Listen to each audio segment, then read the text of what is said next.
Welcome to Swoon-Worthy, the podcast where we dive into all things period drama. We're just getting started with season 6, and we cannot wait to bring you brand new episodes, covering the latest releases, and a few nostalgic favorites along the way. For today's episode, we're dishing on arguably the most buzzworthy period drama of 2026, Bridgerton Season 4. Part 1 has officially dropped on Netflix, and we are more than ready to talk about this Regency romance, the characters, and all the delicious drama. Before we jump in, I want to introduce my friends and frequent co-hosts, Sunny and Stephanie. Hey, you two, are you ready to talk about Bridgerton with me today? Yes, of course. So ready. I've been waiting all week. I'm so glad. A quick note for our listeners. Sunny and I were lucky enough to tune into the Bridgerton Season 4 premiere event and sneak peek screening of episode 1 a couple weeks ago. So we recorded a bonus swoon-worthy episode all about that experience. But don't worry, we'll still be talking about episode 1, The Waltz, in this episode. And one of my favorite moments from that bonus chat was when you, Sunny, opened up about what it meant to you as a Bridgerton fan and a period drama fan in general to see a Korean lead this season. So now that we've seen even more episodes with Yerin Ha as Sophie Baek, I'd love for you to share a little more about that. Oh my gosh, yes. Thank you so much for asking. I have so many feelings. Getting to see Yerin Ha as Sophie felt like Christmas Day. Like ever since the casting announcement was made, I was so excited to go on Netflix and see her little face in the Bridgerton poster as like the number one show in the US. I mean, that's just like that's a crazy feeling for me. And when we got to see Simone Ashley as Kate Sharma in season two, it was so exciting to see how her Indian heritage and how her culture was incorporated into the show and her character. And I was like so excited to see how they would do that for Sophie and see how her Korean heritage was represented in the show. And there's so many lovely nods and details sprinkled throughout the season. Especially in Penwood House, where she grows up, and of course in the flashback scenes. And I know we're going to talk about the scenes like further in detail. And I'd love to maybe bring those back in and share those with you guys because there's some really fun ones. And it's not just hinted at as well, I think, which is like really important. It's like explicitly stated. And you get that in a sort of like blink it and you'll miss it moment when Eloise and Hyacinth are talking about their new lady's maid and they're discussing how Sophie can speak French, Latin, and Korean. And I don't know, something about like hearing the word Korean in Bridgerton, like my head almost fell off. I was like so excited about that. Um, and the last thing I'll say, which I feel like is just as important, is I heard Jess Brownell, the showrunner, talking about crafting Sophie as a specifically Korean character in Bridgerton. And one of the things that she said they took a lot of care and consideration and took into consideration was the fact that they were really careful not to other Sophie as a Korean woman in England and in British society at the time. And I thought that was like such an interesting detail that I hadn't thought about before, but really resonated with me as a Korean girl who grew up in the United States was like growing up, you always get that question like, I mean, I was born in California, but I always got the question of like, well, like where are you really from, right? Mm. And and it's just like so cool that like never has to be like explained in the show. Like even Lady Violet says that House Penwood has existed in London for generations upon generations, and that part of Sophie existing as a Korean woman in British society, like that part doesn't need to be over-explained. And I just love that so much, and I think that level of like thoughtfulness and care is just so cool to see. Um, and yeah, I don't know. Oh. I love that so much. Yeah.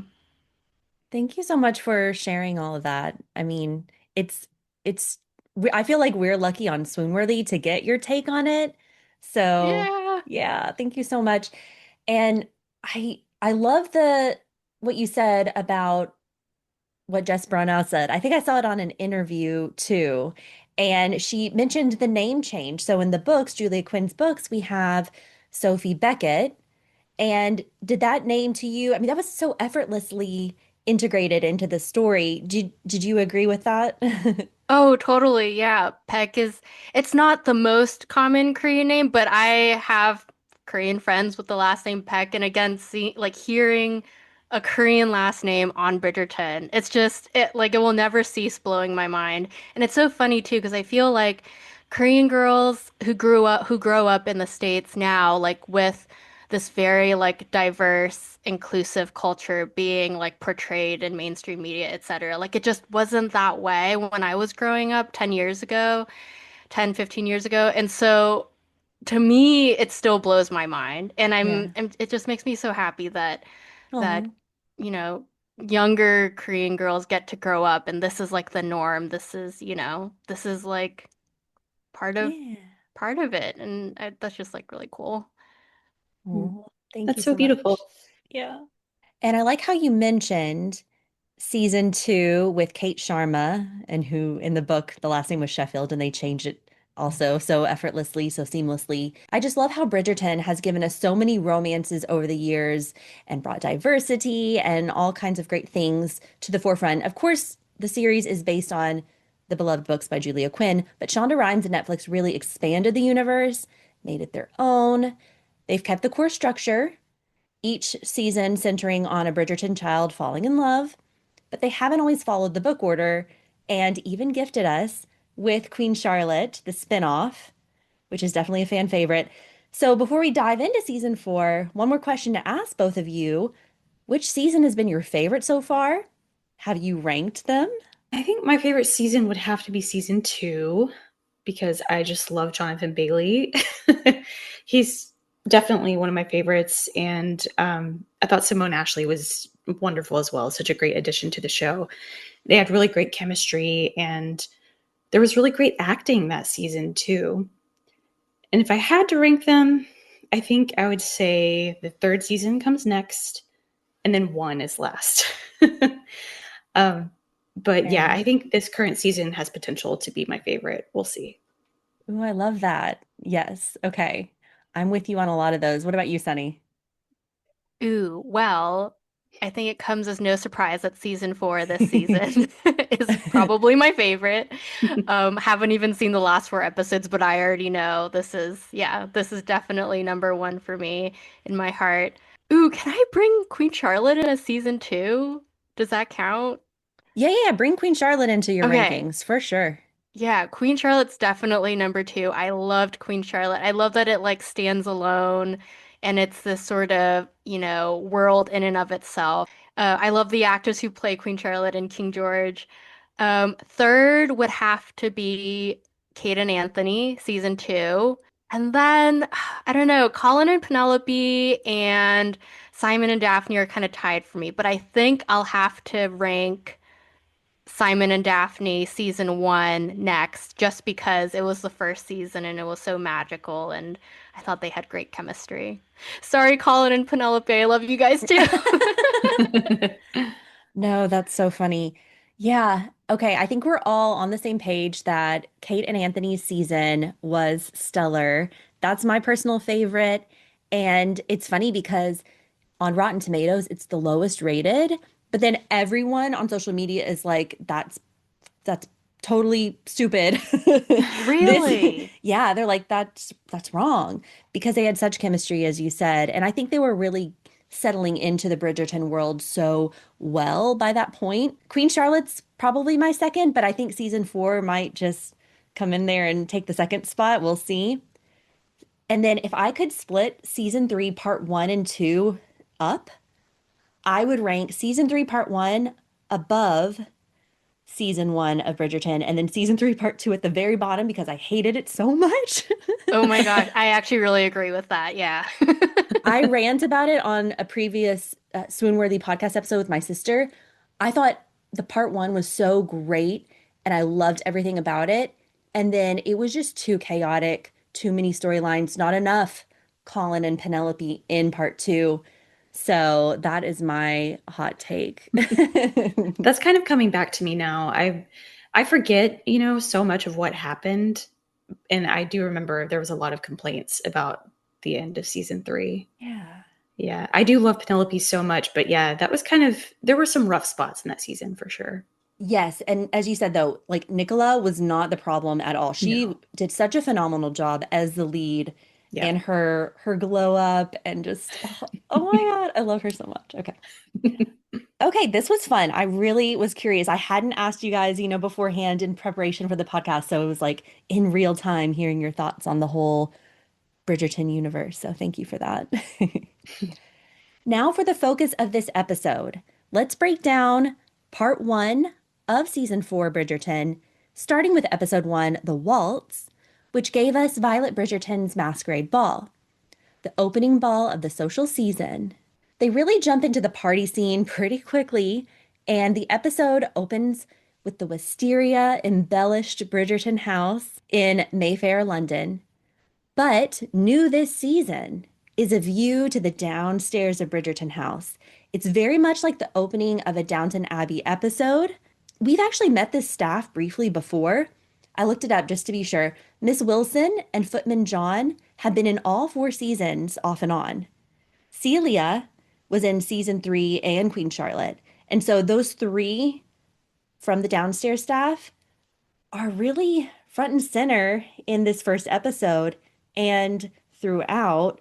I like them. What are your thoughts on this? Yeah, I love getting to see the downstairs staff always. They're always my favorites in these types of high society shows. And we really haven't gotten to know them at all, even though they have been there. Also, the throughout this part one, we find out that they're actually all like really good people. They're really nice.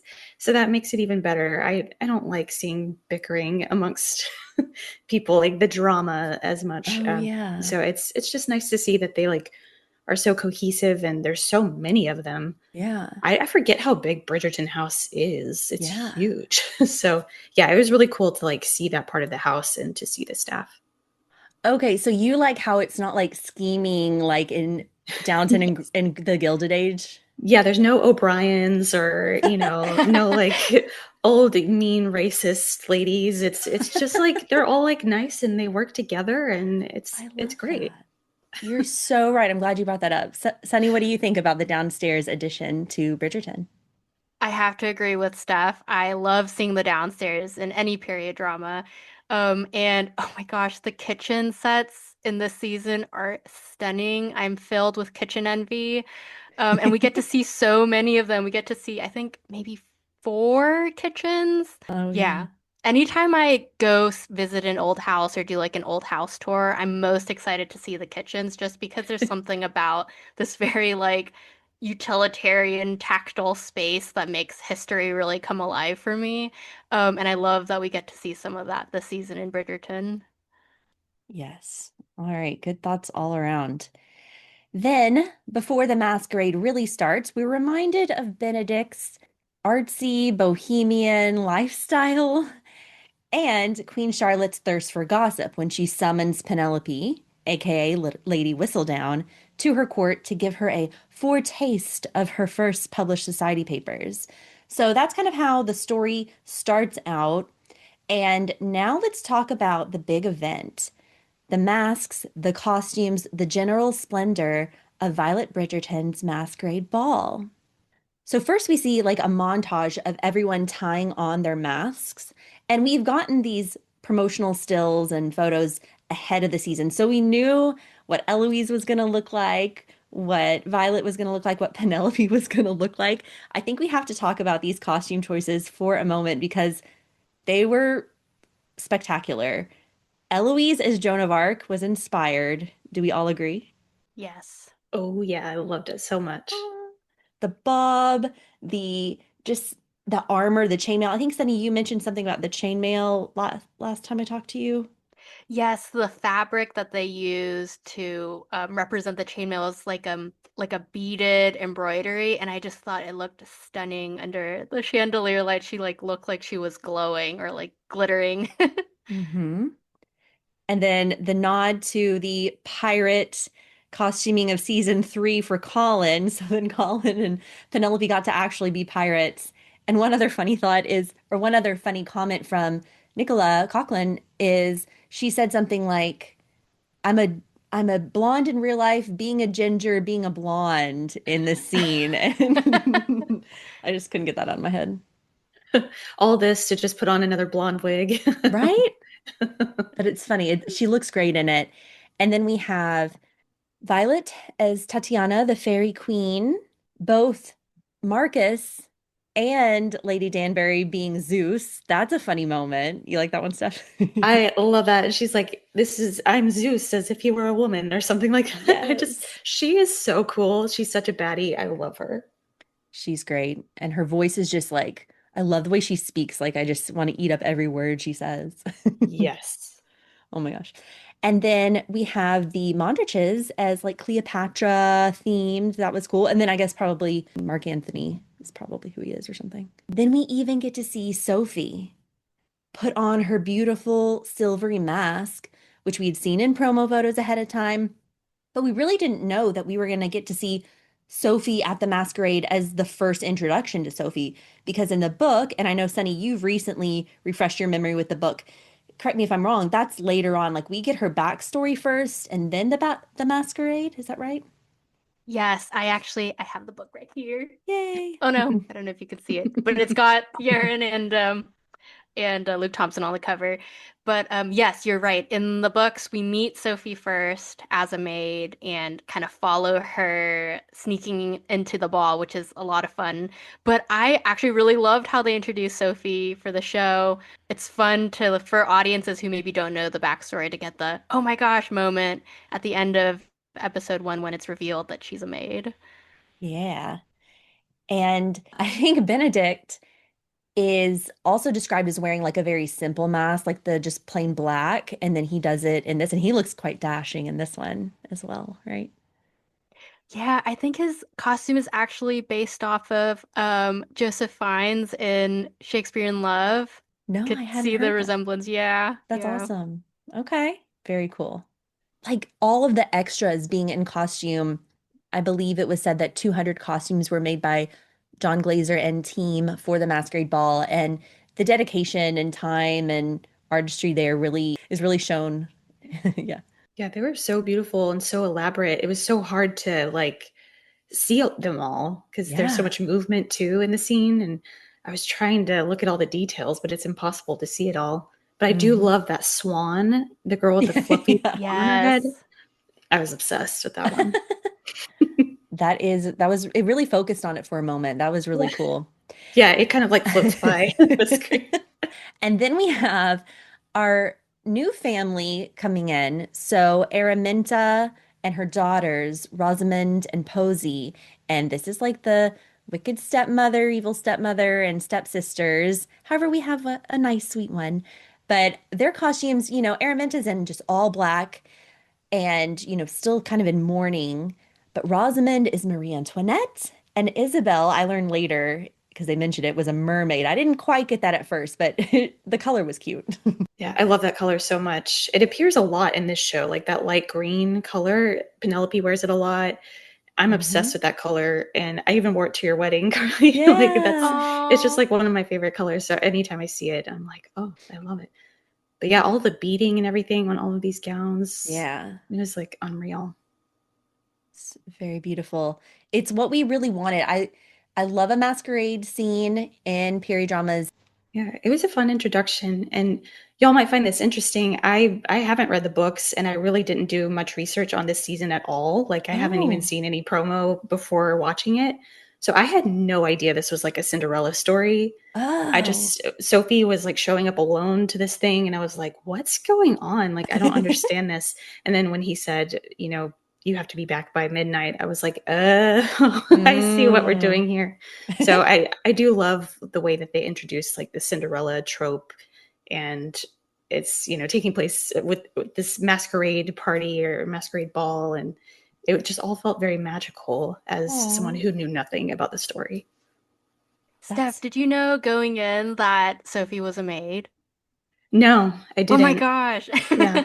that's No, so I fun. knew, Okay. yeah, I knew nothing about it. But yeah, I think maybe I saw something about it being a Cinderella story like right before I watched it.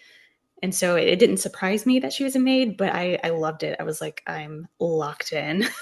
Oh my gosh. I'm so jealous you got to experience it without knowing anything beforehand. That's so fun. Yeah. Yes, yeah, I know. It's the best when you don't know like the big twist. Yeah. They do Cinderella well. Like you'd think we'd be tired of it by now, but we're not.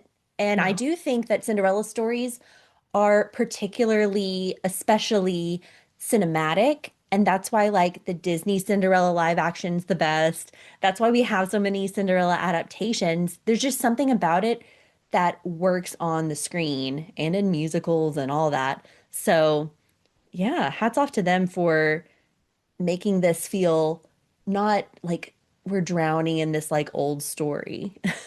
Yeah, exactly. hmm And I've seen some ever after sort of parallels, especially with Posey being a sweet stepsister and kind of comical and cute and actually likes the Cinderella character. And I love seeing that. That was a good one. And later on, Sophie tells her breathe right before she goes to see Oh, Benedict, and it made me think of Drew Barrymore saying breathe, oh. just breathe. I feel I like I love that. missed that, so I'm glad you got that. That's It's such awesome. a sweet moment too. Sophie's so sweet Yeah. with Posey. Yeah, I love it.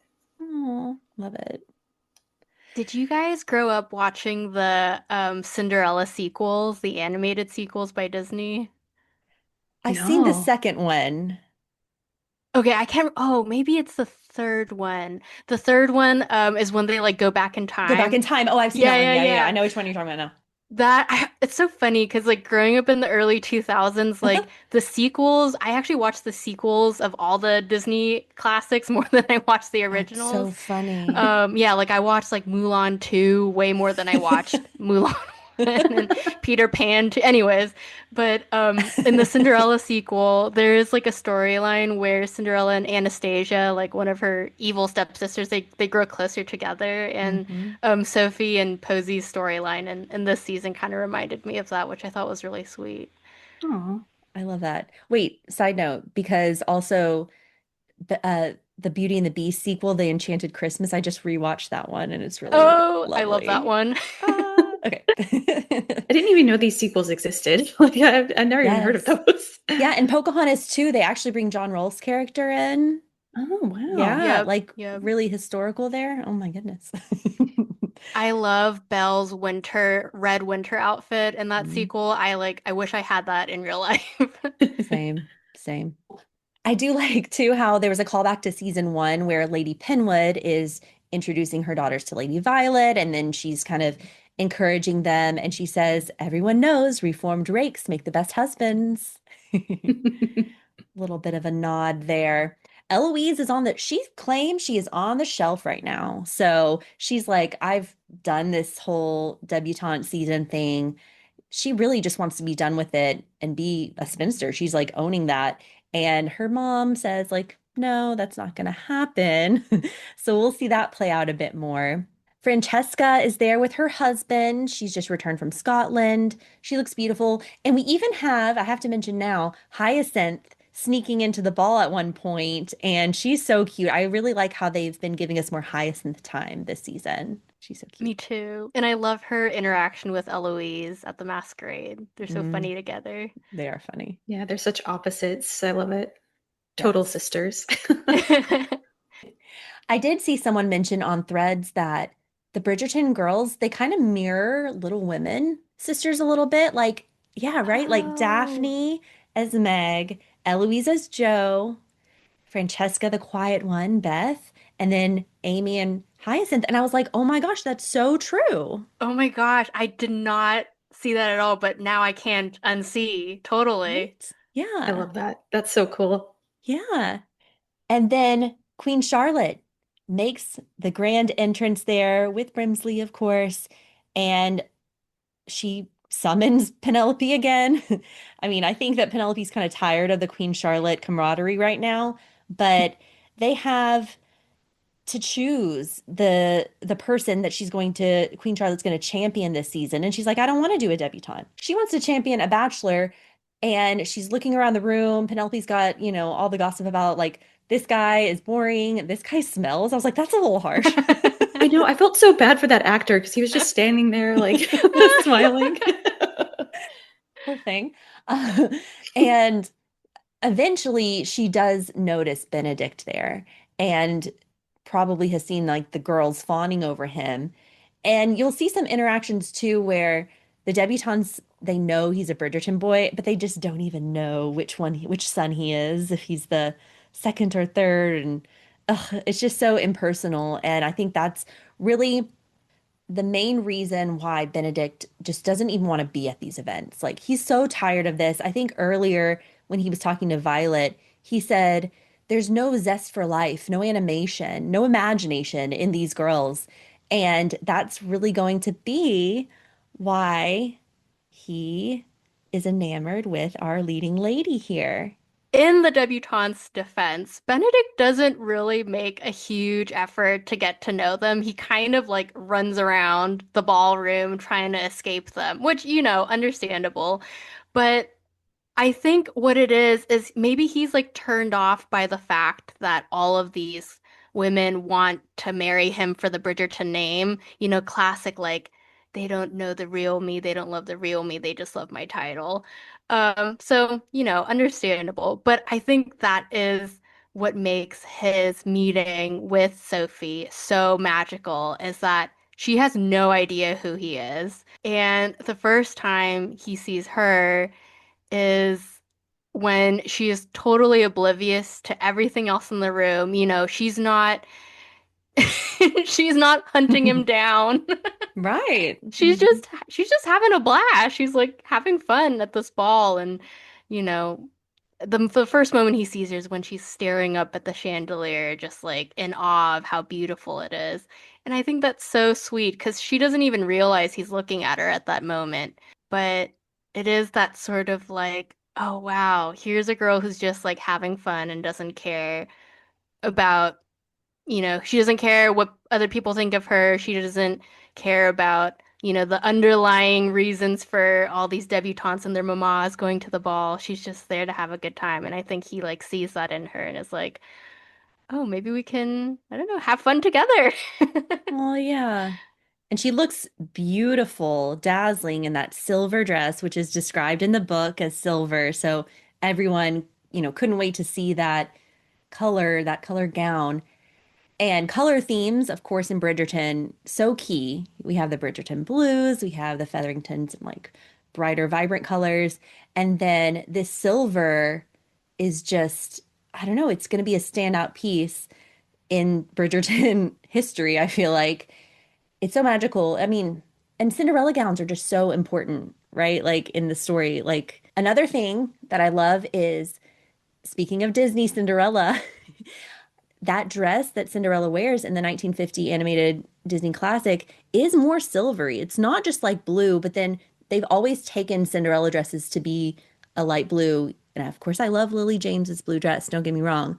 But I like how they really went with silver. And I think Julia Quinn must have been channeling that. I don't know, just a thought. Yeah, I love that you bring that up. I've also seen like the side by side photos of what Cinderella looked like in like the 1950s when the dress Mhm. was more silver and like the Yeah. more modern recoloring of the film, which Yeah. is like a little more blue. Yeah. But there is something about that silver, that the metallicness of it that really stands out in the masquerade scenes. Oh, yeah, she looks so beautiful. I remember when Yerin was first cast, it was first announced, people online were speculating that maybe she would wear like a traditional Korean dress to the Oh. masquerade because in the book it's supposed to have belonged to her grandmother. And people Mm. were imagining her to show up in like a silver hanbok, which is like the traditional Korean dress. And I thought that would have been so cool, but I think it would have been way too easy for Benedict to figure out that she was House Penwood if she had worn like a Korean dress. Mm. So, I forgive the costume department for not for Fair not going there. enough.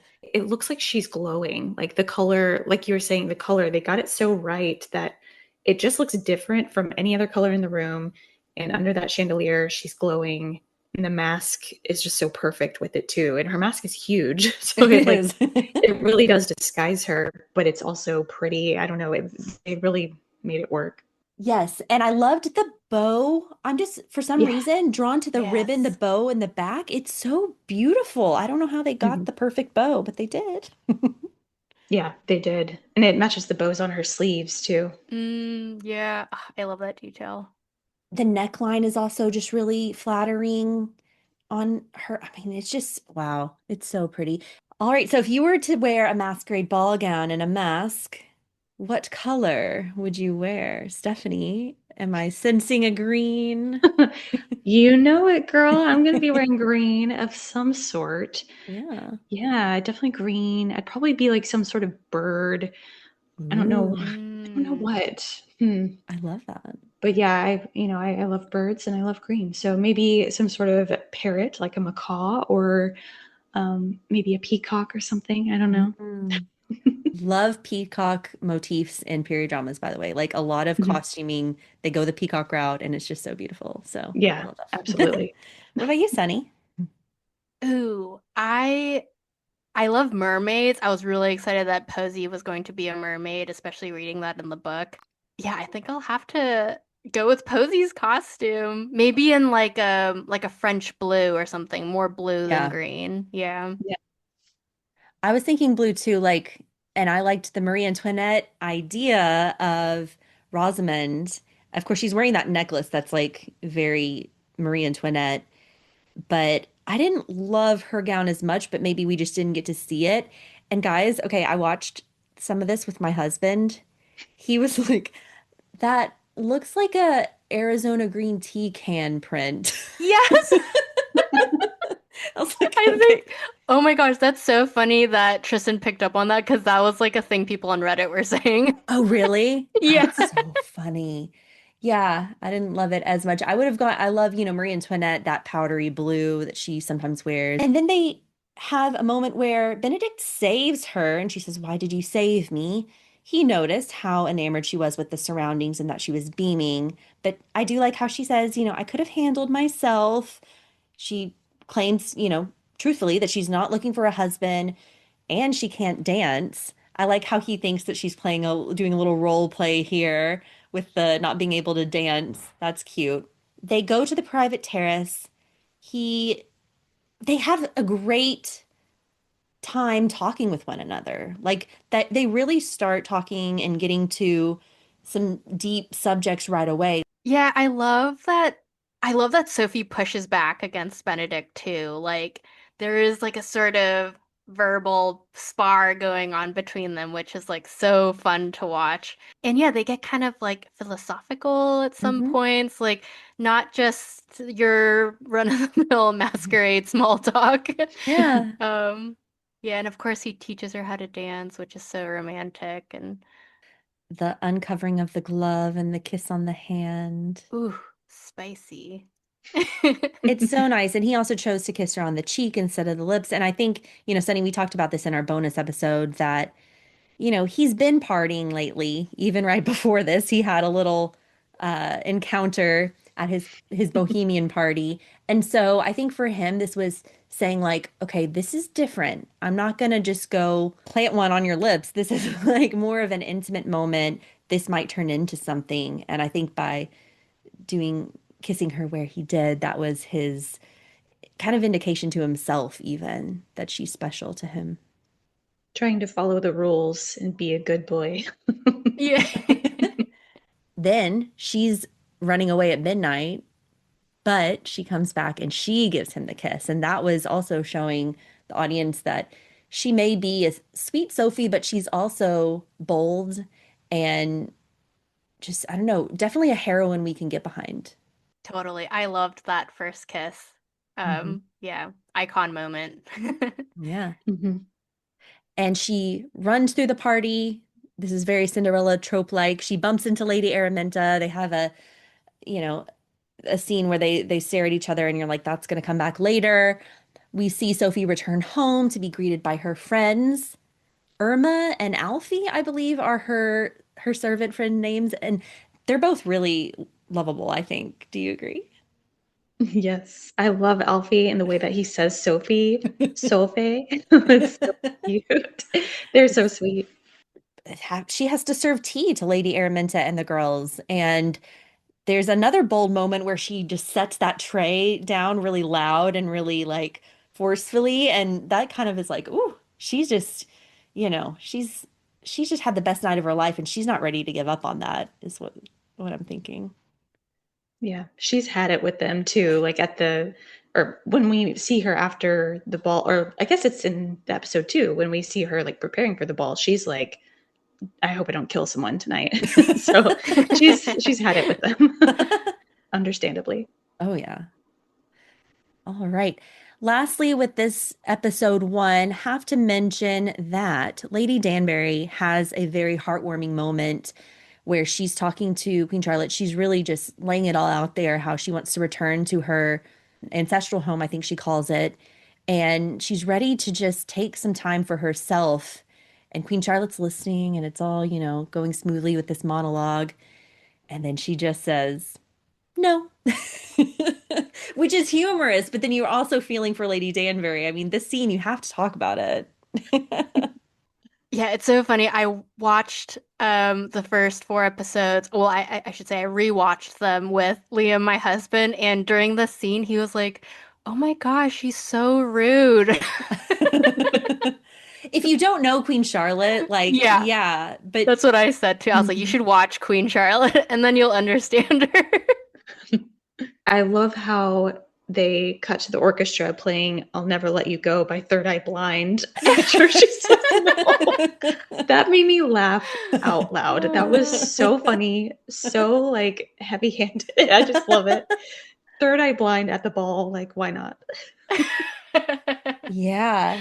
I was also laughing when they played what was it, the Usher song featuring Pitbull, the Yeah. DJ one. Yeah, DJ has fallen in love. Yeah. Carly, we talked about this a little bit in our preview episode, but I'm like so torn between wanting Lady Danbury to like live her life and go live out her dreams and do what she wants and be free. But then I'm also like, oh, but I still like want her and the Queen together as a duo. Their chemistry is so good and they're so fun to watch together. Yeah, for sure. Agree. Episode two, Time Transfixed is what it's called. And we do get to go back in time and see the prep for the ball with Sophie, Irma, and Alfie. And thank goodness, because I really did want to see how it led up to that option of her going to the ball. And you see they're encouraging her. She's just really had it with these people who are supposed to be more like a family to her, and they just have stepped all over her. And that's what happens with Cinderella. But the mask, too, we get to see why the mask was created. It was going to be like a replacement mask, but then she uses it, and it's so beautiful. And Lady Penwood, wow. Of course, we know this actress from our Harry Potter days, Katie Lung. And seeing her in this role, I think she does a great job as the evil stepmother. Yeah. Did you believe her? Oh my gosh, yeah, she's terrifying in this role. Like genuinely, I'm so scared of her. Her seeing through your soul stares that she gives everyone, her like piercing looks. Yeah, she's incredible in this. Hmm. What do you think, Steph? Yeah, she's so evil. Oh my gosh, she's really good at playing this really heartless, cold character. And she's so beautiful too, which Yeah. just like adds to how scary she is. Yeah, But totally. also, like selfishly, seeing someone my age play the mother of two debutantes did not do anything good for me. Like, Yeah. this has not been healthy for me, but I guess it's realistic, huh? I feel you there, Steph. I do. Yeah, I think we're all Yeah. feeling it. I think, yeah, all of us in our upper 30s are feeling it. But good for you, Katie. You did it. And yeah, Yeah. she's perfect. Yeah. And we see a flashback to young Sophie. I love all the flashback scenes. That little actress is adorable. I just, oh my gosh. And instantly, this woman, when she learns that there's an illegitimate daughter or award for the man that she's gotten married to, her second husband, she's just instantly like, this is not good. I'm gonna squash this. I mean, wow. Not, yeah, she's not amused. No, you see like the rage like build up in her in real time. It's crazy. Yeah. Ooh, wouldn't want to cross her. In No. fairness to Araminta, kind of crazy that he married her and brought her to his house without telling her anything. Like he didn't even tell her that Sophie existed as his daughter, as his ward, whatever, he wanted to call her, to refer her as. But I think the rage is a little justified. Of Oh, yeah. course, she then becomes heartless and cruel, which is not okay. But yeah, honestly, reaction understandable. Okay. Yeah, I Fair. think we can all agree men are the problem here. Yeah, Oh, yeah. Yeah. exactly. Oh, yeah. Totally. And another thing that I read online, which really stood out to me, is there are flashback scenes in this one.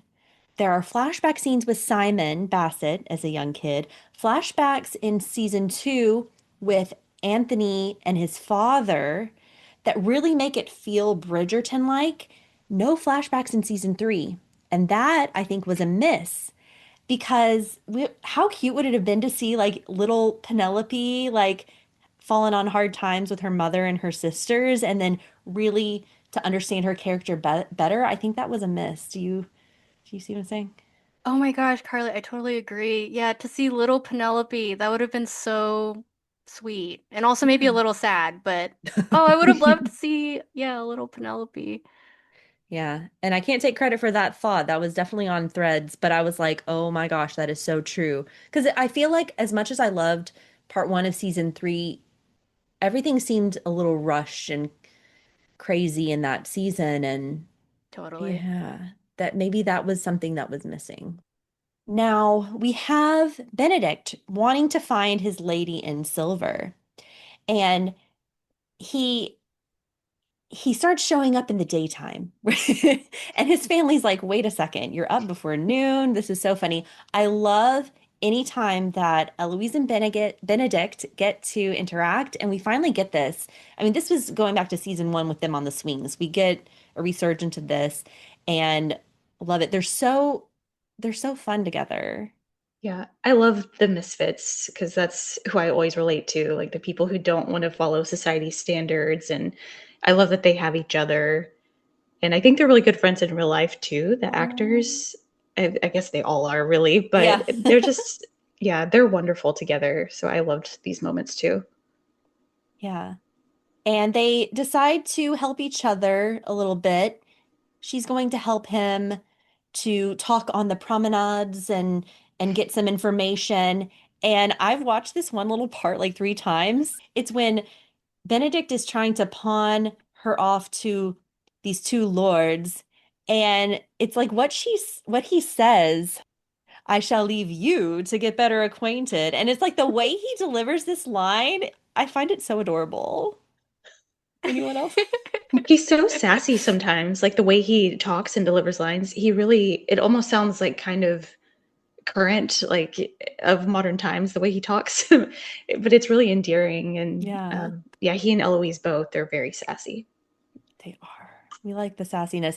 And I love their costumes in this scene. He's wearing this like light blue jacket and then the ruffled shirts. I mean, Benedict is the king of the ruffled shirts. Mhm.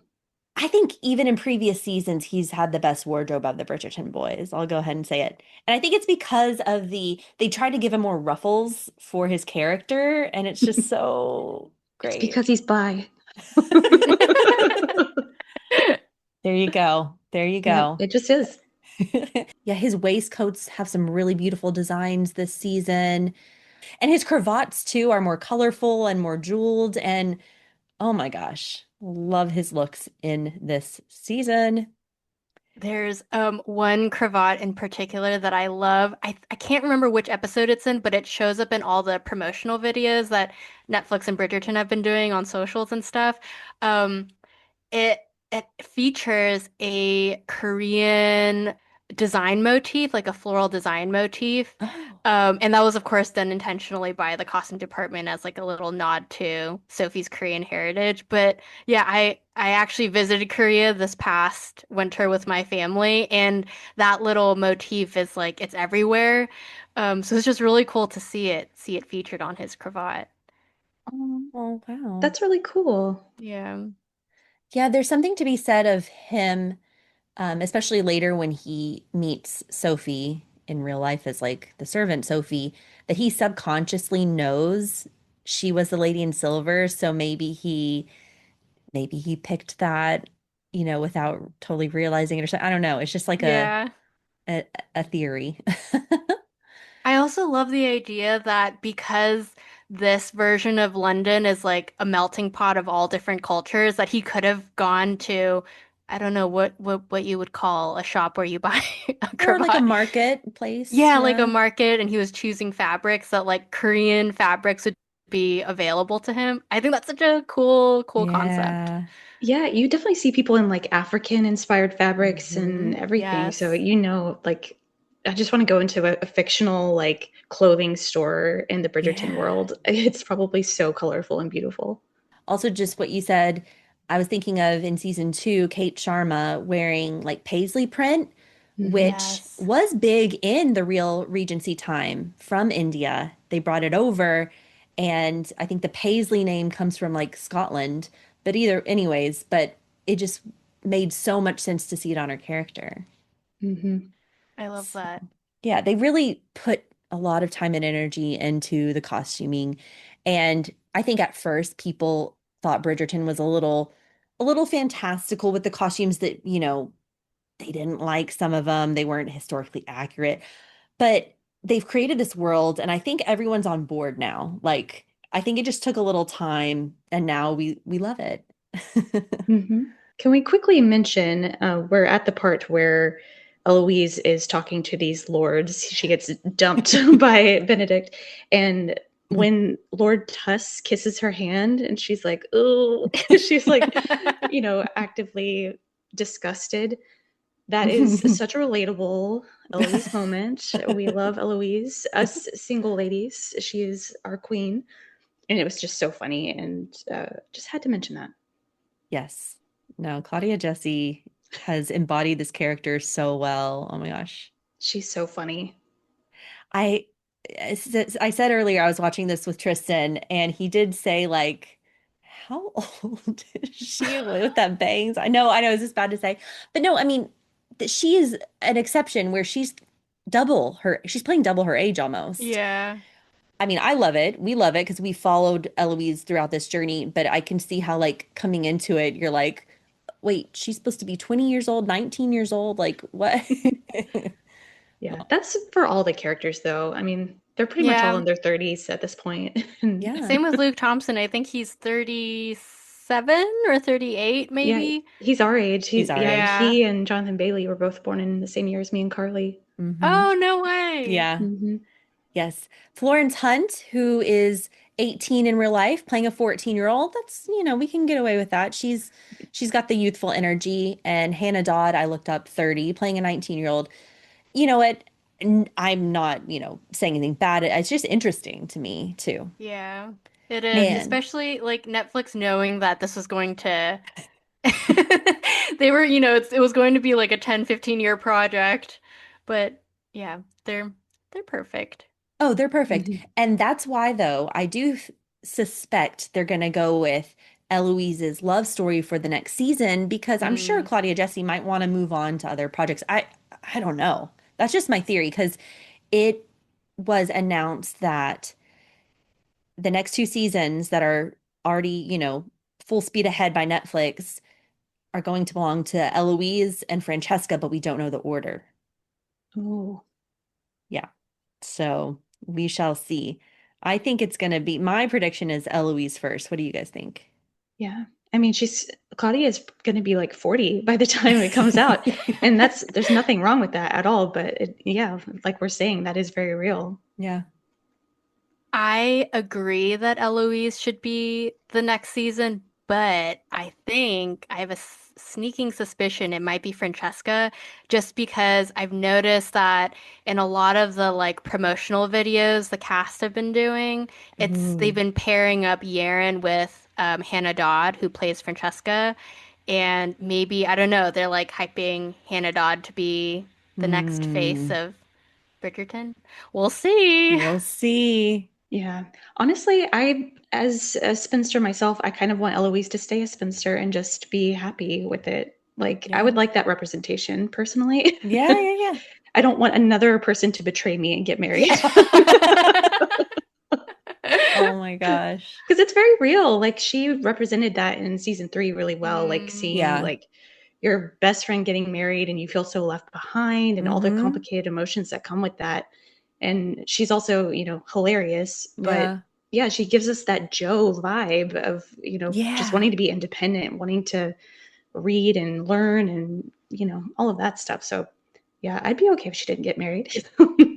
I hadn't really thought about it because while they do make differences from the books, they still follow along the books pretty well. Mhm. But you're right, they could do something very drastic and not in a bad way, but just like a different way. Yeah. Mhm. Maybe she just learns to love herself. We haven't seen her guy in a while. He was in season 2, but we haven't seen him. I can't even think of his name right now. Philip? Yeah, Philip. But he has been introduced in the Bridgerton world at a certain point, and we'll see if that, I think fans just don't know where they're going to go with that. Good points all around. And they do, Benedict and Eloise, they get some more swing talk time. I wanted a little more. She was kind of saying, "You're not in the club anymore. You're trying to find the glove lady." And yeah, so we shall see. Also, there's a lot of talk right now about Benedict and the Bridgertons in general being so dumb. Like, how can you not see? You're looking at the lips of the women, you're just trying to figure out who's the behind the mask there. How? And then later when you meet Sophie, how do you not see it? Sunny, in the book, there's a 2-year gap, right? There is indeed. And I know we'll speak more about the third episode coming up here, but yes, I feel like a 2-year gap makes it very plausible that maybe Benedict's memory becomes a little fuzzy and he doesn't really remember what Sophie looks like. But I don't think it's 2 years in the TV show, right? I haven't seen that confirmed, but I don't think it is. No. We see like a time lapse of day and night passing where he's like after the swings he's like I'm gonna go start drinking again and he starts to go to parties again and so definitely a little bit of time elapses and then he ends up at that country party but I would suspect like a couple weeks or something. Yeah. Yeah, that's what I thought too. I thought this whole thing took place in like a week. Well, I guess they're at the cottage for a while, but Yes. And Sophie's struggling on her own. Of course, she does see that she does get to see Benedict in the Penwood home talking to Posey, and that is so cute. And she sees what a sincere sweetie Benedict is, who, they're trying to like say, "Oh, sorry if Posey's bothering you talking about her dreams," but he's genuinely interested in her and finds her, unique and with imagination and that, peeking through the door at Benedict's face, she's just smitten with him again. Yeah. Yeah, I think that's my favorite scene in the first 4 episodes so far is her looking through the cracked door at him and realizing that he's looking for her. And there's that sweet moment too with Alfie, our favorite character, Yeah. where he like encourages her to go in and she says no. What does she say? She says, he's looking for the lady in silver, but she does not exist. Yeah. And yeah, oh, so sad, so full of yearning. Um, Yeah. yeah, there's something so romantic about about our like two leads seeing each other when they don't realize they're being seen. Like Benedict sees Sophie and she doesn't even realize he's watching her as she's looking up at the chandelier. And Oh she's yeah. watching him be so kind to Posey, who, Yeah. does not receive a lot of kindness from her mother and sister. And yeah, just being able to observe the people we love without them knowing. I don't know, it's so romantic. I like that. Yeah. There's kind of a parallel there. And unfortunately, Araminta is clever, as clever as she is beautiful and evil, because she remembers, or she puts two and two together, that someone in silver caught his eye at the masquerade. She remembers the silver shoes being dirty, and she remembers someone bumping into her at the ball wearing silver, and she puts two and two together, and it clicks for her. So while after Benedict leaves and after poor Posey hits her head on the glass window, that was a laugh out loud moment for me. Was it for you guys? For sure. So cute. Then she confronts Sophie, and I mean, it's a well acted scene because she's just being totally scary and just put on the shoes, and just so cold. You can't call me Araminta. You can't call your actual father your father.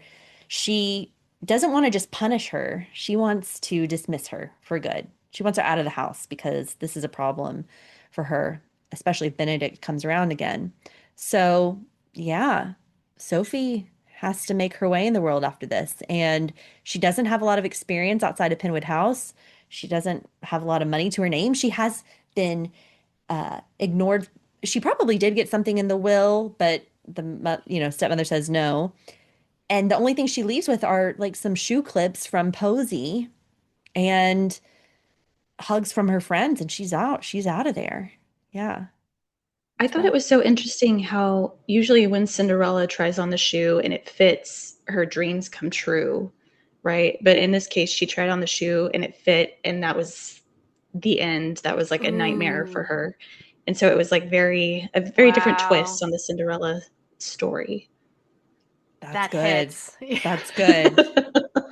I didn't Oh think about man. that. Yeah. You don't usually like have impending doom when Cinderella's trying on a shoe, but you did this time. Yeah.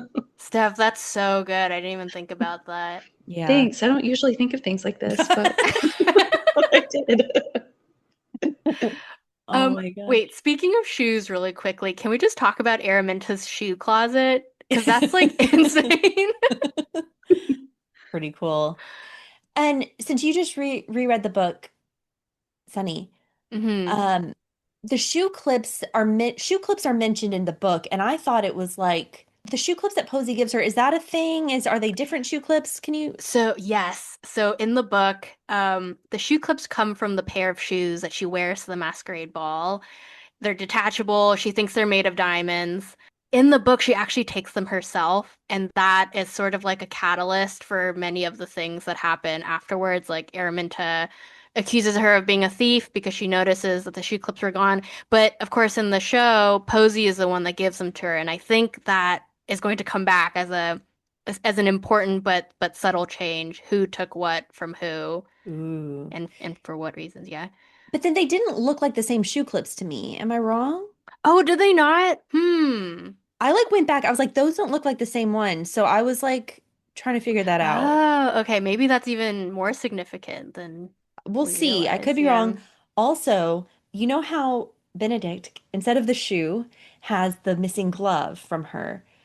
I might be crazy, but when I was staring at it the second time, they're really high gloves that come really high up on her arm. And then when they're holding the gloves with the crest on them and like trying to figure out who they belong to, I feel like they're shorter. It's like, am I going crazy or are these different gloves? The prop department put it out You could there. totally be right about that. Yeah. Like, Yeah. would a long glove not look good in Benedict's hand? Like, did they switch him out on? I'm just like, maybe I'm crazy. They made it smaller so his hand looked bigger. I don't know. Maybe this is just a conspiracy theory of mine, but we'll see. And so Sophie flees to the country because she can't get a job here. in Mayfair. And that's where we end up getting the next meeting between our two stars. I did love the moment between Lady Danbury and the Queen. They sort of had a heart to heart, and it was really lovely to see them act in that way. Because usually the Queen is such this, she's like a caricature of a queen. You know, she doesn't seem like a real person at all. But when we see them two together, it really humanizes her, and I just thought that was a lovely moment. Yeah. No, they're I so love great that. together. And then I think it's at the beginning of episode 3 where we see a painting, and the painting was done in the style of the younger actresses, the younger Agatha and the younger Queen Charlotte. And it brought back like the nostalgia from seeing that series. It was so great. Yeah, I loved that. I thought that was so cool to see her in that painting. All right, so we have Benedict going on the drinking bout. We mentioned that he's at this country house. It's Cavender's house. And I remember that name from the book. And I think I remember that name, Stephanie, because growing up in East Texas, there's Cavender Boot City. Yeah. Yep. I believe the headquarters are in our hometown. No big deal. So that name always stuck with me.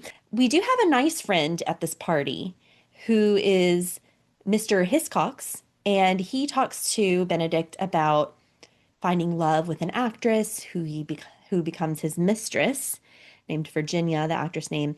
And I was like, I know this actor from somewhere. Looked him up on IMDb.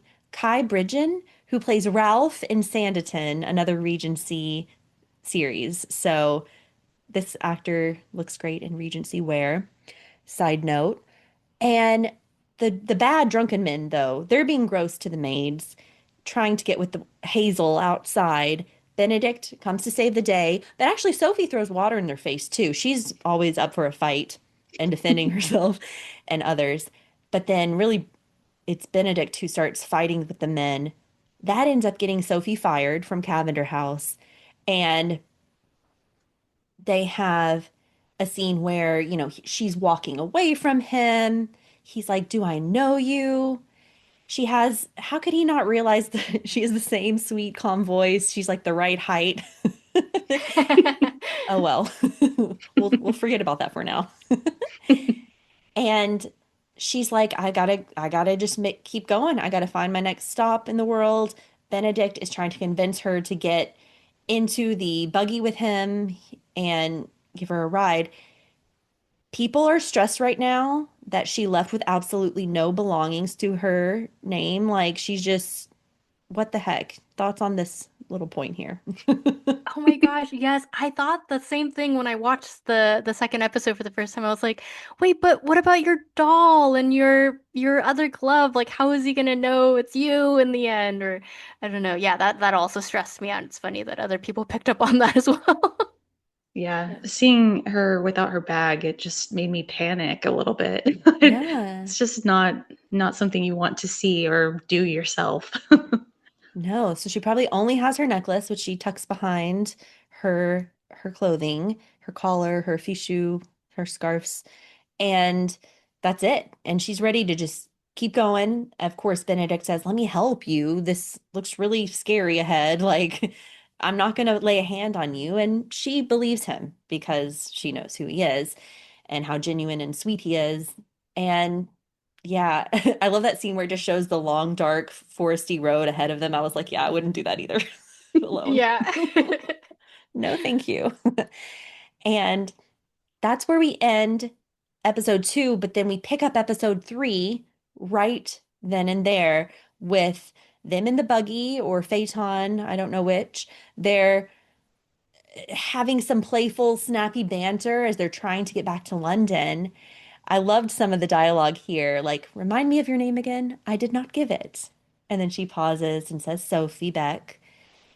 If you wish to continue sitting in silence, I believe we can stretch this ride out to eternity." She's always ready to fire something back at him and saying, like, "I can tell by the stars that we're actually not that close to London and it's going to rain." "It's not going to rain, it's mist. It's a collection of mist." It's just they're cute. They're cute and funny right now. I like these we get a little breather here. I love the moment when it like starts pouring rain and like the expression on Sophie's face doesn't change at all. She's like, I told you. Love it. Yeah, it's like peak comedy, but it's also like this whole sequence is like every fanfic trope known to man, like the rainstorm, the injury, the forced to stay in this beautiful Yes. cottage together. Like it was making me laugh so hard. I was like, you've got to be kidding me. Like So everything that's true. happening. But we love it. Like we eat it up, right? We do. And it's perfect for romance novels too. Yeah, you're right. Yeah. And they get to go to my cottage, the humorously named My Cottage. Tristan, my husband, laughed at that one. Yeah, same with Liam. Yeah. Tristan also at one point said, what is his name again? Philippe? Like, no, no, Benedict. This is Benedict. I love that he Imagine, came up with Philippe. That's hilarious. Oh. you know how they're like named in alphabetical order. Imagine if they got to Philippe. Dang. Ah. Oh my gosh. He also, one more thing.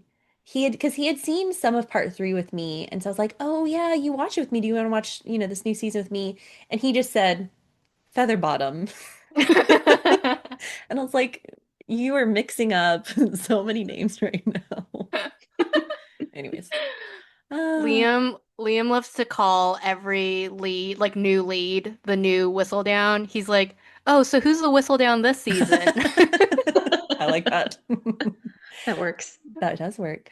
Have you seen those Instagram reels or TikTok reels where it's like asking your partner to like who hasn't seen the show to give names to each of the characters?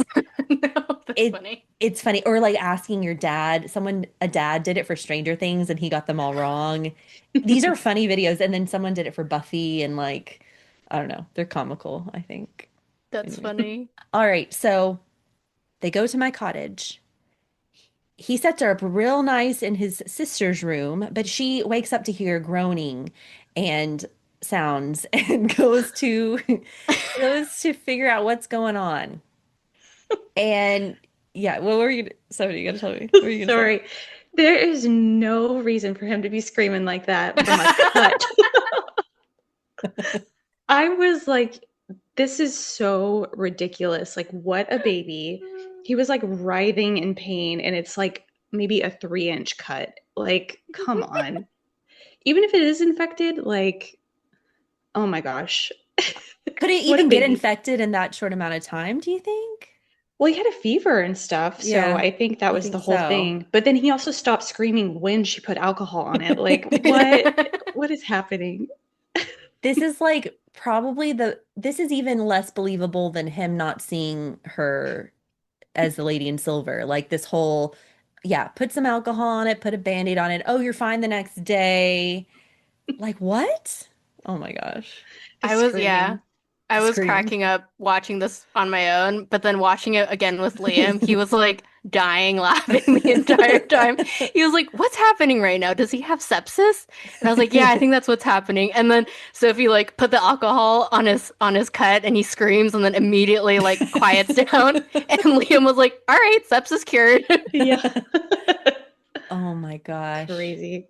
So It's so goofy. funny. It is goofy, but it's just like, what is it? Suspension of disbelief a little bit here. At my cottage, the magical cottage, apparently. The Crabtrees find them. They're a cute little couple. She's giving Angela Lansbury vibes. Love them. Hmm. And then, yeah, the next day, like I know there's like other stuff going on in town, but we'll come back to it, I guess. Um, and then the next day, they have that cute little breakfast scene in the room because Benedict is sweet. He's like, okay, she saved my life. Yeah, she saved his life in 2 seconds from the infection. Um, so let's treat her like a guest. She gets to go put on one of Benedict's sister's dresses, and it is an actual Daphne blue dress from season one, I believe. Is that right, Sunny? Yes, I believe so. Yeah. And she gets asked about her necklace. She kind of tucks it away in the drawer, but then goes to have breakfast. And we get some more cutesy banter from them. Like Benedict thinks it's cute how she's eating so heartily and with such enthusiasm at the melon or whatever.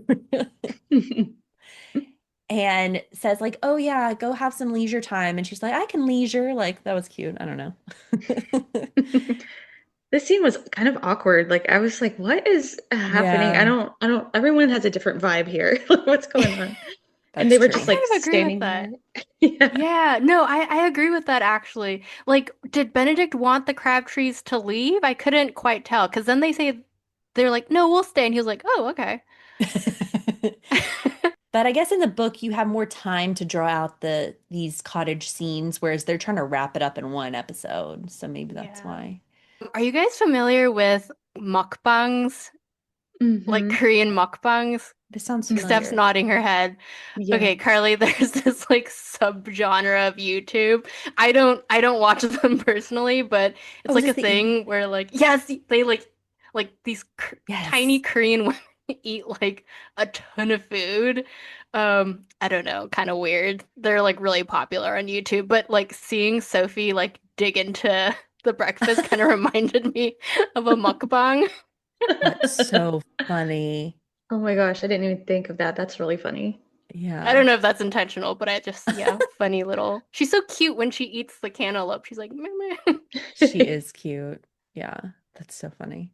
I was sad she didn't eat more because she like stood up really fast, and I was like, "No, you just picked up that scone. Yeah. Like, eat."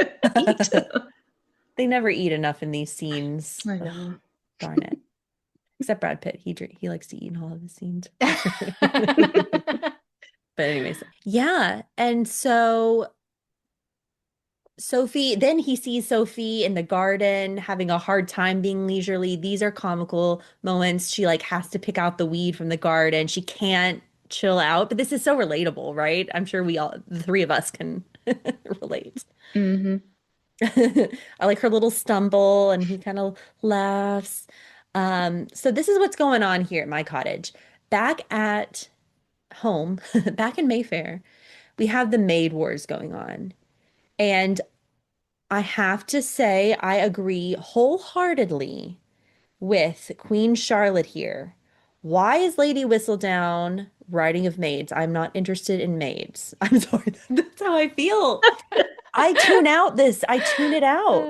And in the book, I did it too. Am I crazy? No, it's true. In the books, this features like heavily. So, Steph, I know since you haven't read this is the only Bridgerton book I've read, but I've noticed that before every chapter, they have like an excerpt from the latest Whistledown Mm. edition. And yeah, every single Whistledown piece was about the Maid Wars, which I thought was so funny. I think it's probably because this season is about like power dynamics and like working conditions and stuff, and that's part of it. But yeah, that's so funny that you were like, I yes, Queen Charlotte. I skipped through it in the book and I skipped it in the show. I'm like, I don't know.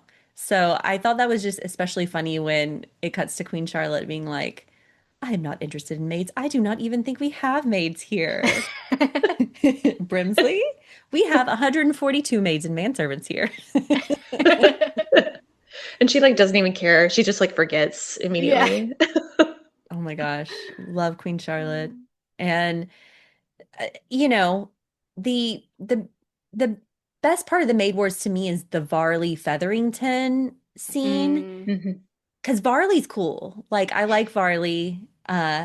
Sh Such a diehard Featherington, supporter, and then to be just not given a raise or anything for the past like 20 years or something.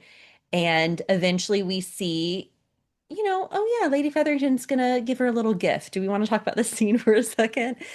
Big box. She opens it up, and what does she find? Some hideous old Featherington lady dresses, from 2 seasons ago. Thoughts on this scene? So out of touch. Has no idea, so unaware. Yeah, that actually made me a little upset. I was like, oh man, that's like the worst thing you could have done. Someone made a connection of how like companies nowadays, instead of giving people raises, they give people like, you Pizza know, parties. yes. Oh my gosh, You that's saw that too. hilarious. I also feel like this was my theory is this was one of the reasons why they skipped Benedict and focused on Penelope's story first, because there's not a lot of meat here, a lot of substance, and this being like Penelope as Lady Whistledown in secrets like thing, it wouldn't really flow in the storyline. So now that Lady Whistledown's uncovered, okay, they're not even spending that much time with Lady Whistledown anymore. So we have these little nuggets of the Maid Wars, and that's like enough. You know what I'm saying? That's a good theory. I do think this is a well-balanced 4 episodes where, of course, the focus is Benedict and Sophie, but it's not chaotic storylines. Like everything feels at ease, and like when they switch over to a Queen Charlotte scene, it's like this was a good time for that. When they switch over to an Eloise or Francesca or Hyacinth scene, do you agree? Totally. I think that's something we see a lot too, and like on Reddit and on socials, like in the comment section, is fans are so happy with the main couple versus the side story ratio. I think it hits the perfect note this season. What do you think, Steph? Yeah, I agree. I think we're getting a good amount of the characters. I really only care about like 3 of the storylines. Okay, yeah. Like Fair. I care about Eloise, I care about Violet, and I care about Benedict and Sophie. Yeah. Mm, So we get a really good amount of those 3 and kind of see their dynamic. Francesca and her husband, I don't care so much about yet. I Yeah. want to, I really want to, but they're so awkward. They But are. yeah, I think it flows well so far. Let's talk about Violet, who is just amazing this season. She's always been yes. amazing, Ruth Gemmell, but I mean, they talk about, we get a glow up each season. Anthony lost his sideburns, mutton chops, whatever you want to call them. Penelope, obviously. And people are saying, like, this is actually Violet's season to just look so banging. And, like, yeah, Yeah, she's just so beautiful and so vulnerable. We get this speech with her and her suitor. What's his name again? Lord Marcus. Lord Marcus. He's, stunning and they're so beautiful together. Mhm. And we've had them, inching closer to each other. And yeah, she has this beautiful speech with him in this episode and says, like I've had all these children and I've, haven't been with anyone in a long time. And it's just really beautiful, actually. And I want her to be happy. And I love that she's being brave. Yeah, I have to agree. I think Lady Violet's storyline is definitely one of my favorites this season. I love the chemistry between her and Lord Yeah. Marcus. I have to agree. She's so nervous and like unsure, and he's so grounded and calm Mhm. and reassuring. And I just love that for her that, she has this person in her life who wants to go on this journey with her. Also, I love how much pink Lady Violet wears this season. It's sort Hmm. of the pink you're wearing, Carly. It's like a blushy cream. She's wearing like a pink dress in the beginning of episode 2, and then she wears this beautiful silky pink Yes. cloak while walking around with Lady Yes. Danbury, and I think that just suits her so well. I wrote in my notes that I think it's a police. It is like the most beautiful costume piece of the whole series. Yeah, Yeah. of the whole season that she wears with Lady Danbury. Yes. It's like almost got a satin finish. It's very simple. Yes. Oh Yeah. my gosh. I was just gonna say it reminded me of in Emma, the Anya Taylor-Joy Emma. One of the most favorite costume pieces from that one is this like same color pink Spencer jacket. And so, Mm. I just love it. I know Okay. exactly the jacket you're talking about. Yeah, and I think because Ruth Gemmell's hair, or I don't even know if it's her natural hair color, maybe it's just Lady Violet's hair color, but it's like a really dark red auburn. It looks so pretty with the pink. Yeah. She's so beautiful, too. I just love her face. Yeah. She's the perfect Mama Bridgerton, but then like her own woman as well. And we see that in this season. I love what you said about him being grounding, Sunny, because she has this chaotic life with all these children and trying to get them married and whatnot and keeping up with all of it. And she bears all of that herself. She doesn't have a partner to like share that responsibility with. So, yeah, I think him being so grounding and so patient with her is really everything she needs. Yeah. Yeah.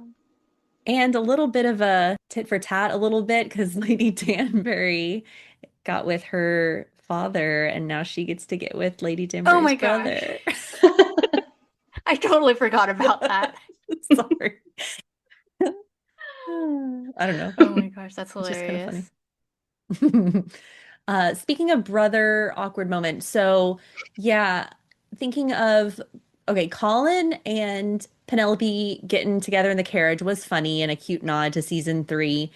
And I love her acting in this when she's like, "Were we that obvious to Francesca?" But then it's like, okay, that's your brother, Francesca. Like, don't say that to her, Penelope. Like, no. Yeah. She did say that. She's like, I forget I'm married to your brother. Yeah. But they're bonding because of being newlyweds.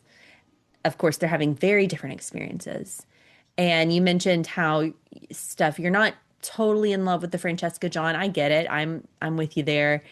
And we'll see. I mean, I like how Francesca's getting more screen time, but the whole Pinnacle thing, it's funny. Like I don't hate it, but it's like I don't know. It's not my favorite plot storyline. Yeah. I think it's a cool thing to explore because these are romance books, written for women basically, and women's pleasure is an important thing to True, true. explore for sure. But yeah, it's just not that entertaining. I do love John. He's so, again, very patient and grounding, and I really like him. But yeah, their relationship just seems a little timid. Yeah, I think the showrunner was talking about in an interview like they're exploring all forms of love, of course, but also all forms of intimacy. And yeah, appreciate that. But we can't help how we feel if we're seeing a scene and it's just like not totally Yeah. working for us, you know? And Sunny, you and I talked before about the Mondriches. I'm getting to be team Alice Mondrich, like, by the way. Like, I think I'm starting to really see where her storyline's going with the replacement Lady Danbury with Queen Charlotte.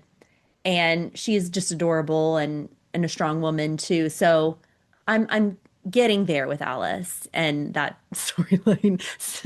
Steph, what do you think about the Mondriches? I gotta be honest, Yeah. I don't know anything about their story really. I've Yeah. forgotten it all when they Yeah. showed up. I was like, who are they again? I hate that. I'm ashamed, but yeah, Oh.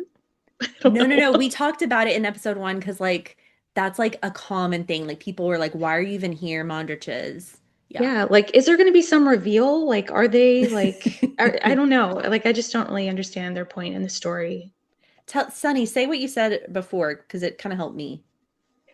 Yeah, I no, I mean I totally get it and I do agree, especially in season three. They had way too much screen time. Like Mhm. and you kind of understand why they've been built up as characters because now she's hoping to, or rather Lady Danbury's hoping that she'll stand in for her. So I'm it was like, oh, so this is why they're building up these characters because she's eventually going to become the queen's best friend. Maybe that's kind of what they're setting it up as. But yeah, the reason I loved the Mondriches earlier on was because they weren't built born as nobility. They Mhm. weren't born as gentry. They were just sort of, your everyday working class couple who by hard work, but then also kind of by chance, like fell into this life of grandeur. And to me, that kind of felt like this couple was like the audience's avatar into this world. It's like sort of how we're relating to this world, especially when the haves and the have-nots are so, stark in comparison. Um, but no, I have to agree with both of you.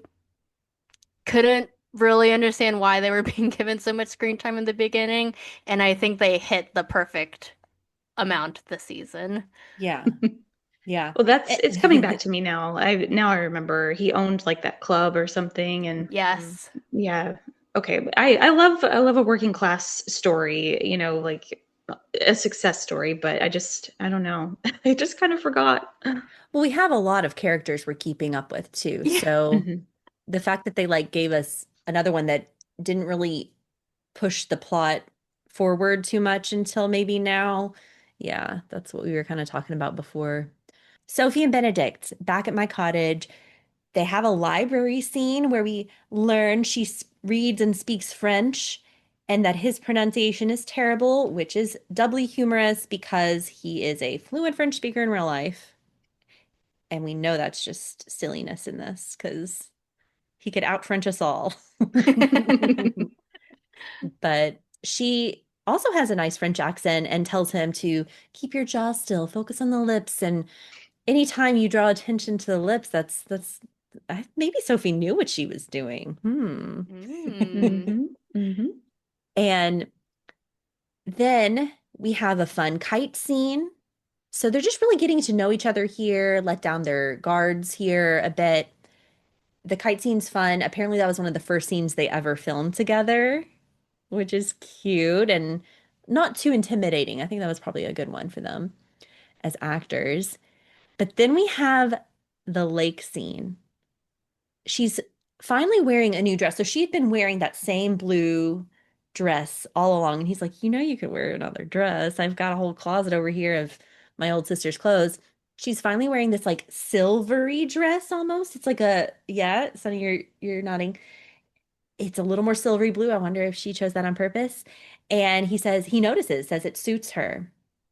Oh, but oh my gosh, I'm jumping ahead because this is she's she's hiding behind a tree at first. She sees him in the lake.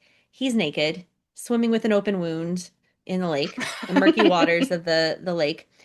But he knows she's there. This is a big scene in the book. Like this is like climactic, if you will.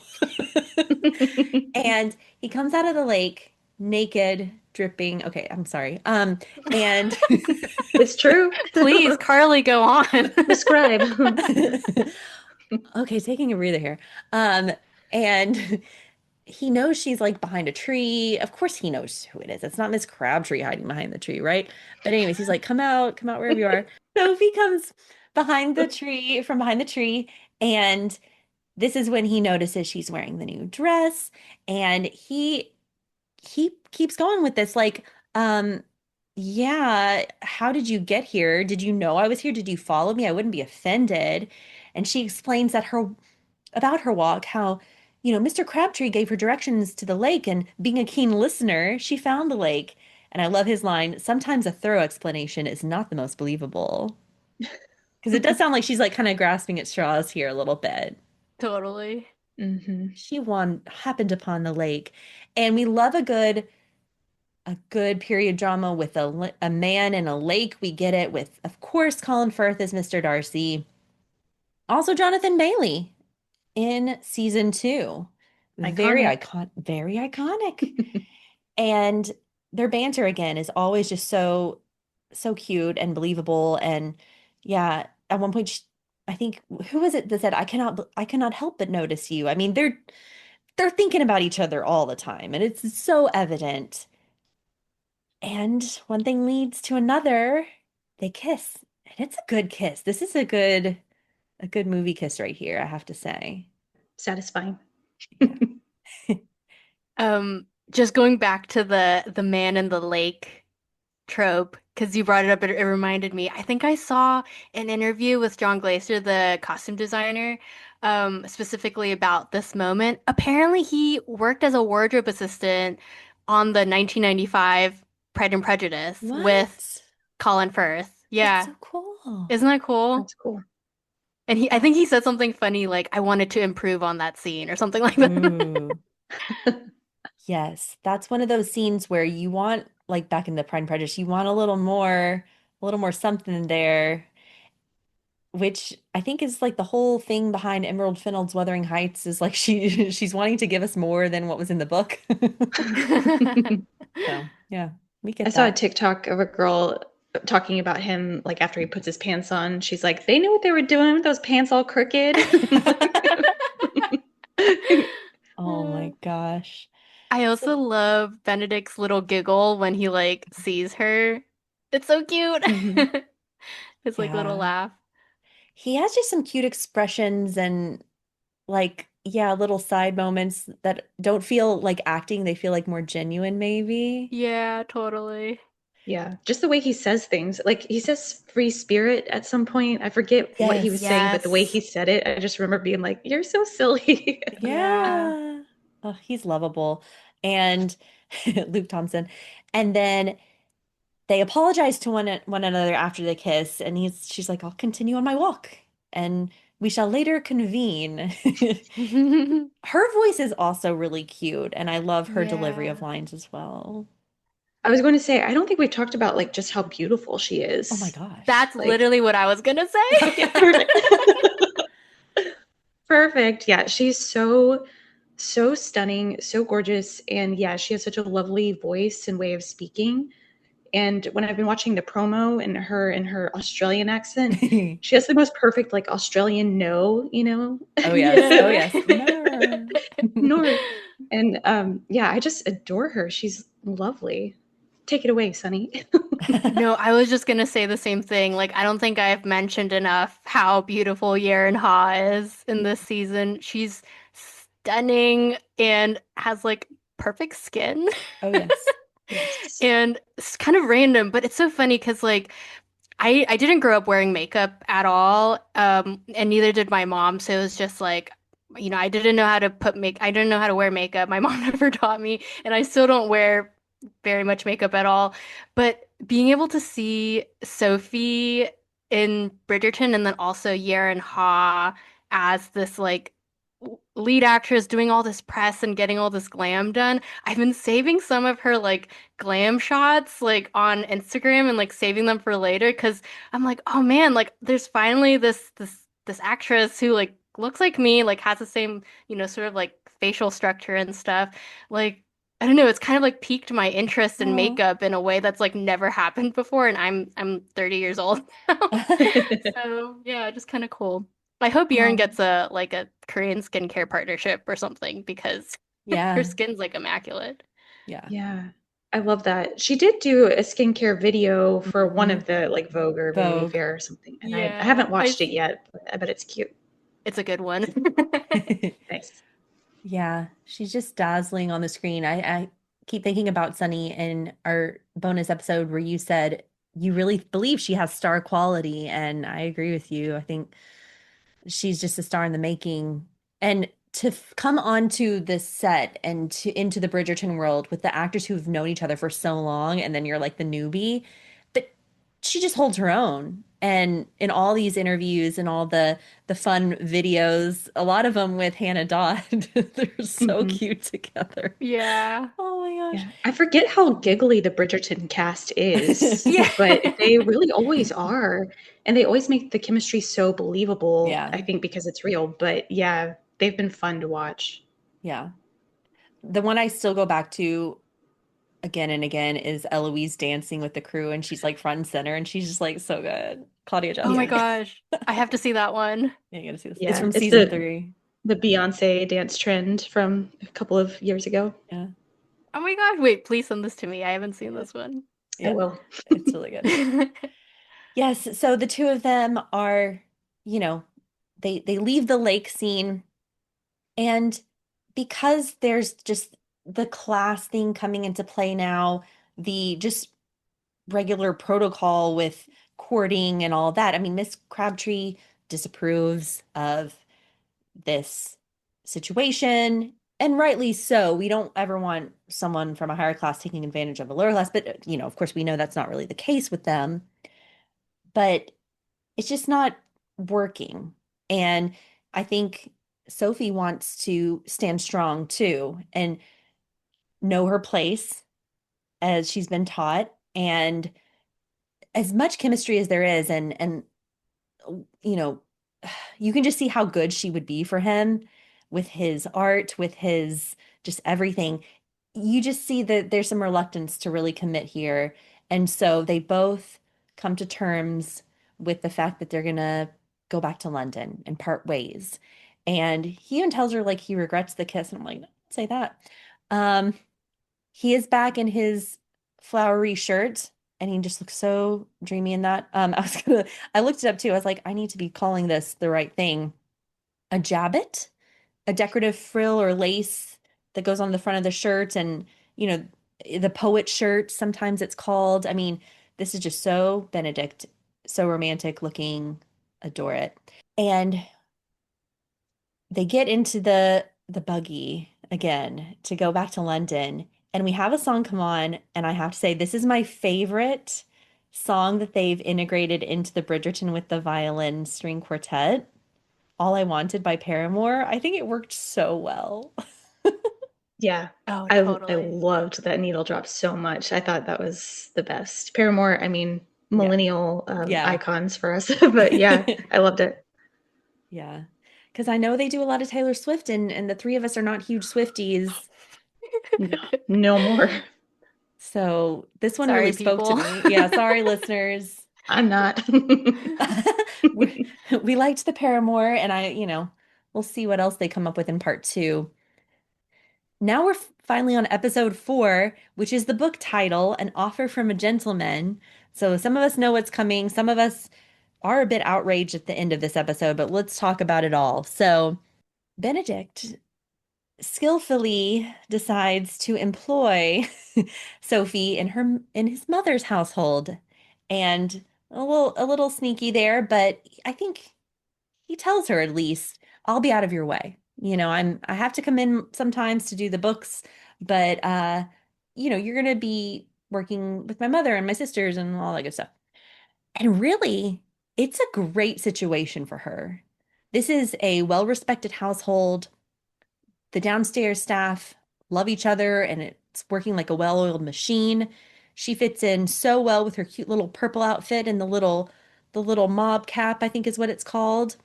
Um, and yeah, this is good for Sophie. I also like when they part ways and Benedict is going up the stairs and Sophie's kind of like going that way. I thought that was a little cute moment. It was. I was afraid she was going to walk into something. Posey would have. Yeah. Uh, yeah, what do you think about the situation for her? Do you kind of feel for her like she was kind of not given a choice? Yeah, I, I do have feelings about this situationship.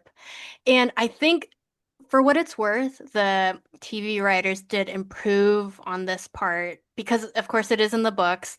And okay, guys, I'll say straight off the bat, I don't really like Benedict in the books as a character.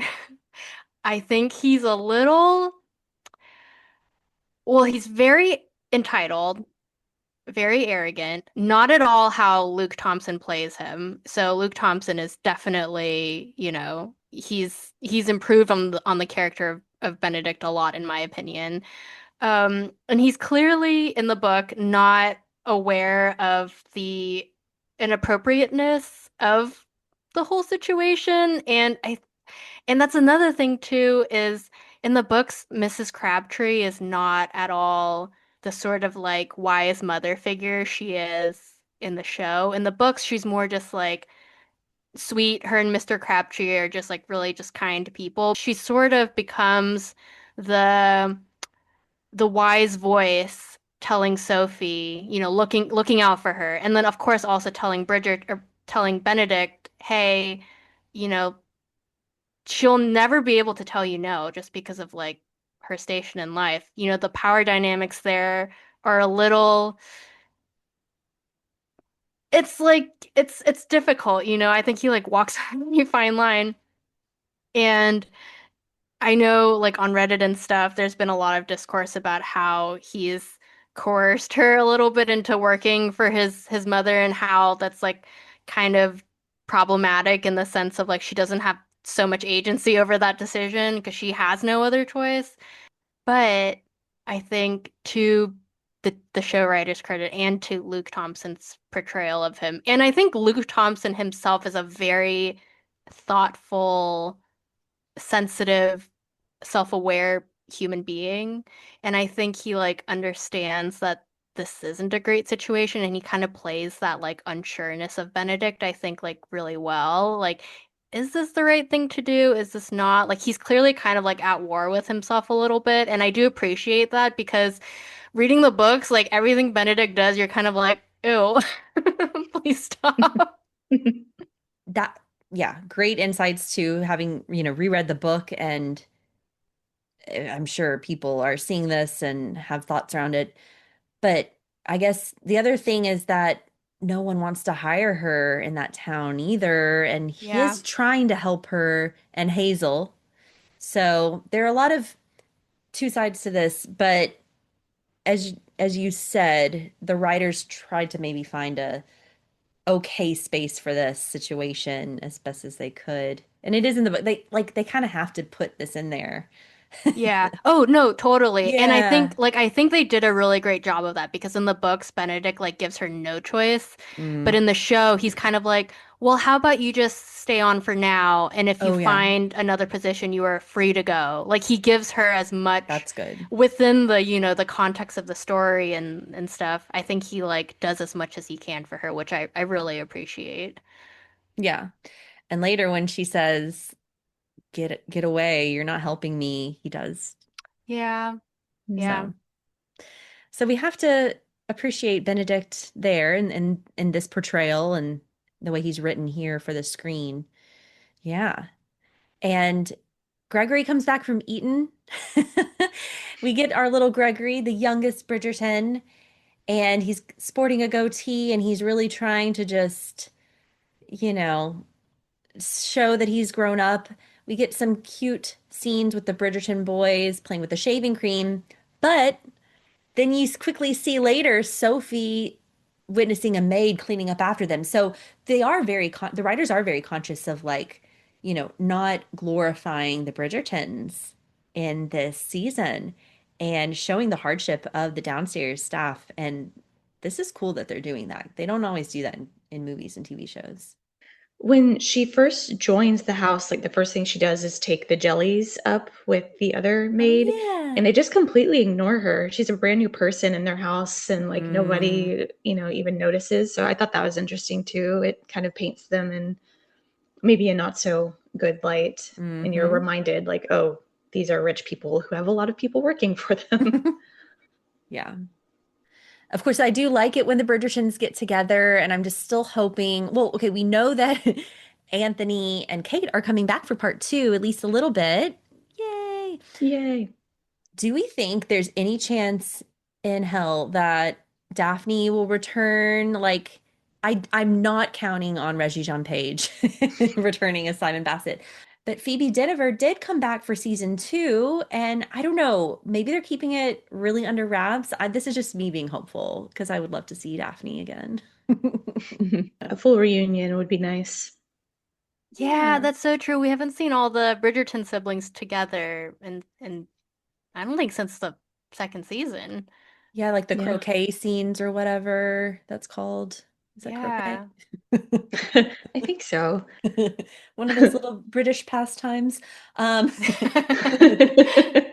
but that would be, I don't know. This is me just being hopeful. But yeah, a return of Canthony is going to be so appreciated by Bridgerton fans. I saw a TikTok that said when Anthony gets back and he looks at the finance books, it's all just going to be sketches of Sophie. And he's going to be like, what the heck? Oh my gosh. But maybe he would find it not surprising because he knows his brother. Oh, Benedict, yeah. That's Oh so my gosh. funny. Yeah. Violet and Benedict start looking again for the Lady in Silver. They're looking at the miniatures from the masquerade guest list. And even, who is it? Alice Mondrich tries to do some little sleuthing here. And they end up learning that there is a woman, a young woman, who has grown up in the country, who was invited to the masquerade, who does not know how to dance. And they invite her over for tea. And this is a very pivotal scene because Benedict is kind of thinking maybe he could have found the one. She's talking about liking to swim in the ocean in the deep waters. He focuses on her lips and maybe, not really, but maybe. And he's thinking, yeah, okay, I'll entertain this notion of Miss Hollis. But then Sophie comes in and he cannot take his eyes off her. He is so distracted. This is the huge theme of reality girl versus dream girl coming into play. And it's clear that Sophie means a lot to him. And that scene when he's trying to say no tea and he puts his hand over the cup and the scalding hot. I mean, Sophie's gonna feel so embarrassed and humiliated right now. Oh, Yeah. it leads to what we kind of said earlier. They have a little chat, and she's like, "This is a good situation for me. Can you just get the heck out of here?" And he does. So good on him. Violet has started to really get to know Sophie as well and pick up on that she's a well-educated young woman, and Benedict and her have a thing, and you start to see the wheels churning in her mind. Kind of reminds me of Araminta putting two and two together. This is another clever lady who is like, something might be here. I don't know if she fully figures it out yet that Sophie's the lady in silver, but she's picking up on it because Eloise and Hyacinth love their new lady's maid, and that's fun to see those scenes. I hope we get more of the three of them in scenes and Francesca in part two because I believe that's in the book, right? Sunny, like they're sewing together sometimes or something. Yes. Yeah, they have a lot of scenes just the girls, which I really miss those scenes from the books. I am hoping they bring them back. And I did really appreciate the scene you just mentioned when Lady Violet invites Sophie over for tea because I don't think that specific scene is in the book, but in the book, you do get Lady Violet putting together the pieces of Sophie's past way before anybody else. And that's like kind of a fun moment for Lady Violet in the books where she, meets Sophie for the first time. She brings her upstairs away from Benedict to introduce her to Hyacinth and Eloise, and she comes back down and she says, like Benedict basically like who is she? She's not who you think she is. And Benedict's like, what are you talking about? And she's like, well, Benedict, she reads French. Like I saw her looking at Hyacinth's French book. So in the books, I think the wheels are turning for Lady Violet even more quickly than in the show. So I'm excited to see more of that sleuthing. Yeah, that's Hmm. interesting. hmm Yeah, part two is going to be really, really interesting.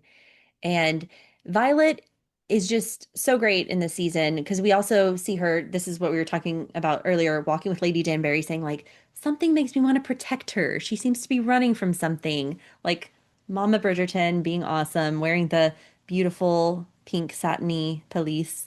And Lady Danbury, she's wearing like a royal purple blue. I don't know what that color is, but it is popping. It is so beautiful. And the top hat. Yes. Oh, Yes. Her big masculine hats. I love her hats. so good. And the theme of life is meant to be lived, which she learned from Miss Wilson, her lady, because yeah, she's planning something. Oh, Evening tea. yeah. I am the tea that you're having. That's what she says. Yes. Oh, so iconic. Her corset look in the scene. So Everything. beautiful. Oh my gosh. Yeah. Very, very good scenes with Violet all around. And Benedict, he goes to the gentleman's club. Luckily, he's like with his brothers and the nice people like Will Mondrich and John and Colin. And they're talking about the topic of mistresses because they see the friend again who has a mistress who he loves. And that seems to be a somewhat healthy relationship with the mistress. So you can see why he's starting to think, if you've given him the benefit of the doubt, that a mistress might be the solution to his growing fondness for Sophie with, their classes being so different. So again, there's a lot of talk online. People are outraged at what's about to happen, but you have to think about in this time period, what really would be the solution. And this really would be it, asking someone to be a mistress. And I like the callback to season one. Hey, Anthony had one too before Kate. Like, this is like common, which is crazy that they've gotten away with it all this time, men. Yep. Any- Anyways, we see Sophie getting to be friends with the other people downstairs, the servants' quarters. Hazel comes to town and she's so cute. I like her character, and she and Footman John are hitting it off a bit. And because of Violet having her evening tea, Miss Wilson lets them have the night off. They decide to go to the tavern. Even Sophie, it sounds like she had been a little bit, hesitant in the past, is going to go to the tavern. Goes outside. Oh, I forgot my coin purse. Goes back inside. Benedict is searching for Sophie, and we have them meeting on the stairs, in the middle of the stairs. Very symbolic of the classes. Mm. This is a big, spicy scene. This is the equivalent of Penelope and Colin in the carriage, end of part one. This is the staircase scene, end of part one for season four. I don't know how far we want to go into this, but it's spicy. Is this how it plays out in the book? I don't know if we get this particular scene of them meeting on the stairs in the book, but there are many stolen kisses in in dark corners of the house in the book. Hmm. Okay, so the actions Yeah. that take place happen in the book, but maybe not with the conversation. No, yeah. I mean, I think it's interesting because I feel like, which I love that the TV writers did this. The whole "Be My Mistress" question is the cliffhanger for the end of part one, but in the books it's actually much earlier, where Sophie automatically infers that he wants her to be his mistress, and that's like really the whole conflict of the book is like she keeps saying no and is like, I can't, I'm really sorry, but I just like I can't do this. And so that's like Hmm. the conflict of the whole book.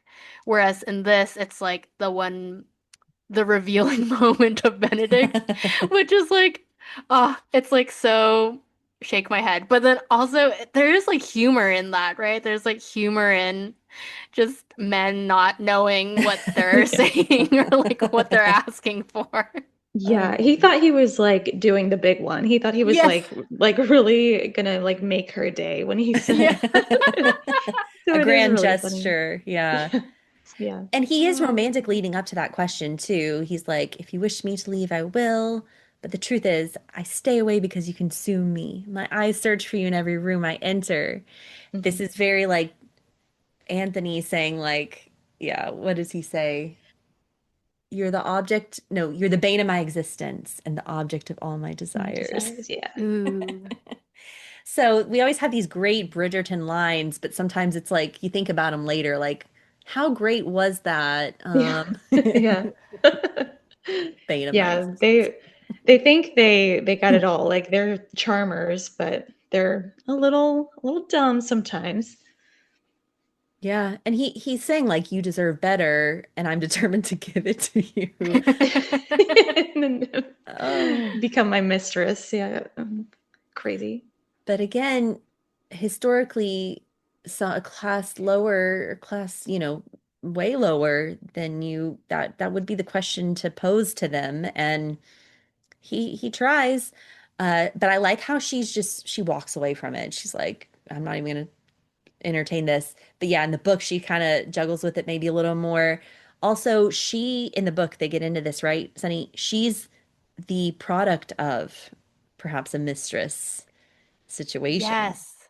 Yes, you're right. And yeah, I guess we haven't touched on this too much yet, but you're right. Sophie is the Earl of Penwood's daughter. She is also the daughter of his mistress, who I believe served as a maid at Penwood House. And that's one of the reasons Sophie says no, is because her life as a illegitimate daughter has been so, so difficult, and she doesn't want to run the risk of her future children suffering the same, same life and same disadvantages. So, yeah. She's just like taking a stand for herself, like, no, I'm not doing that.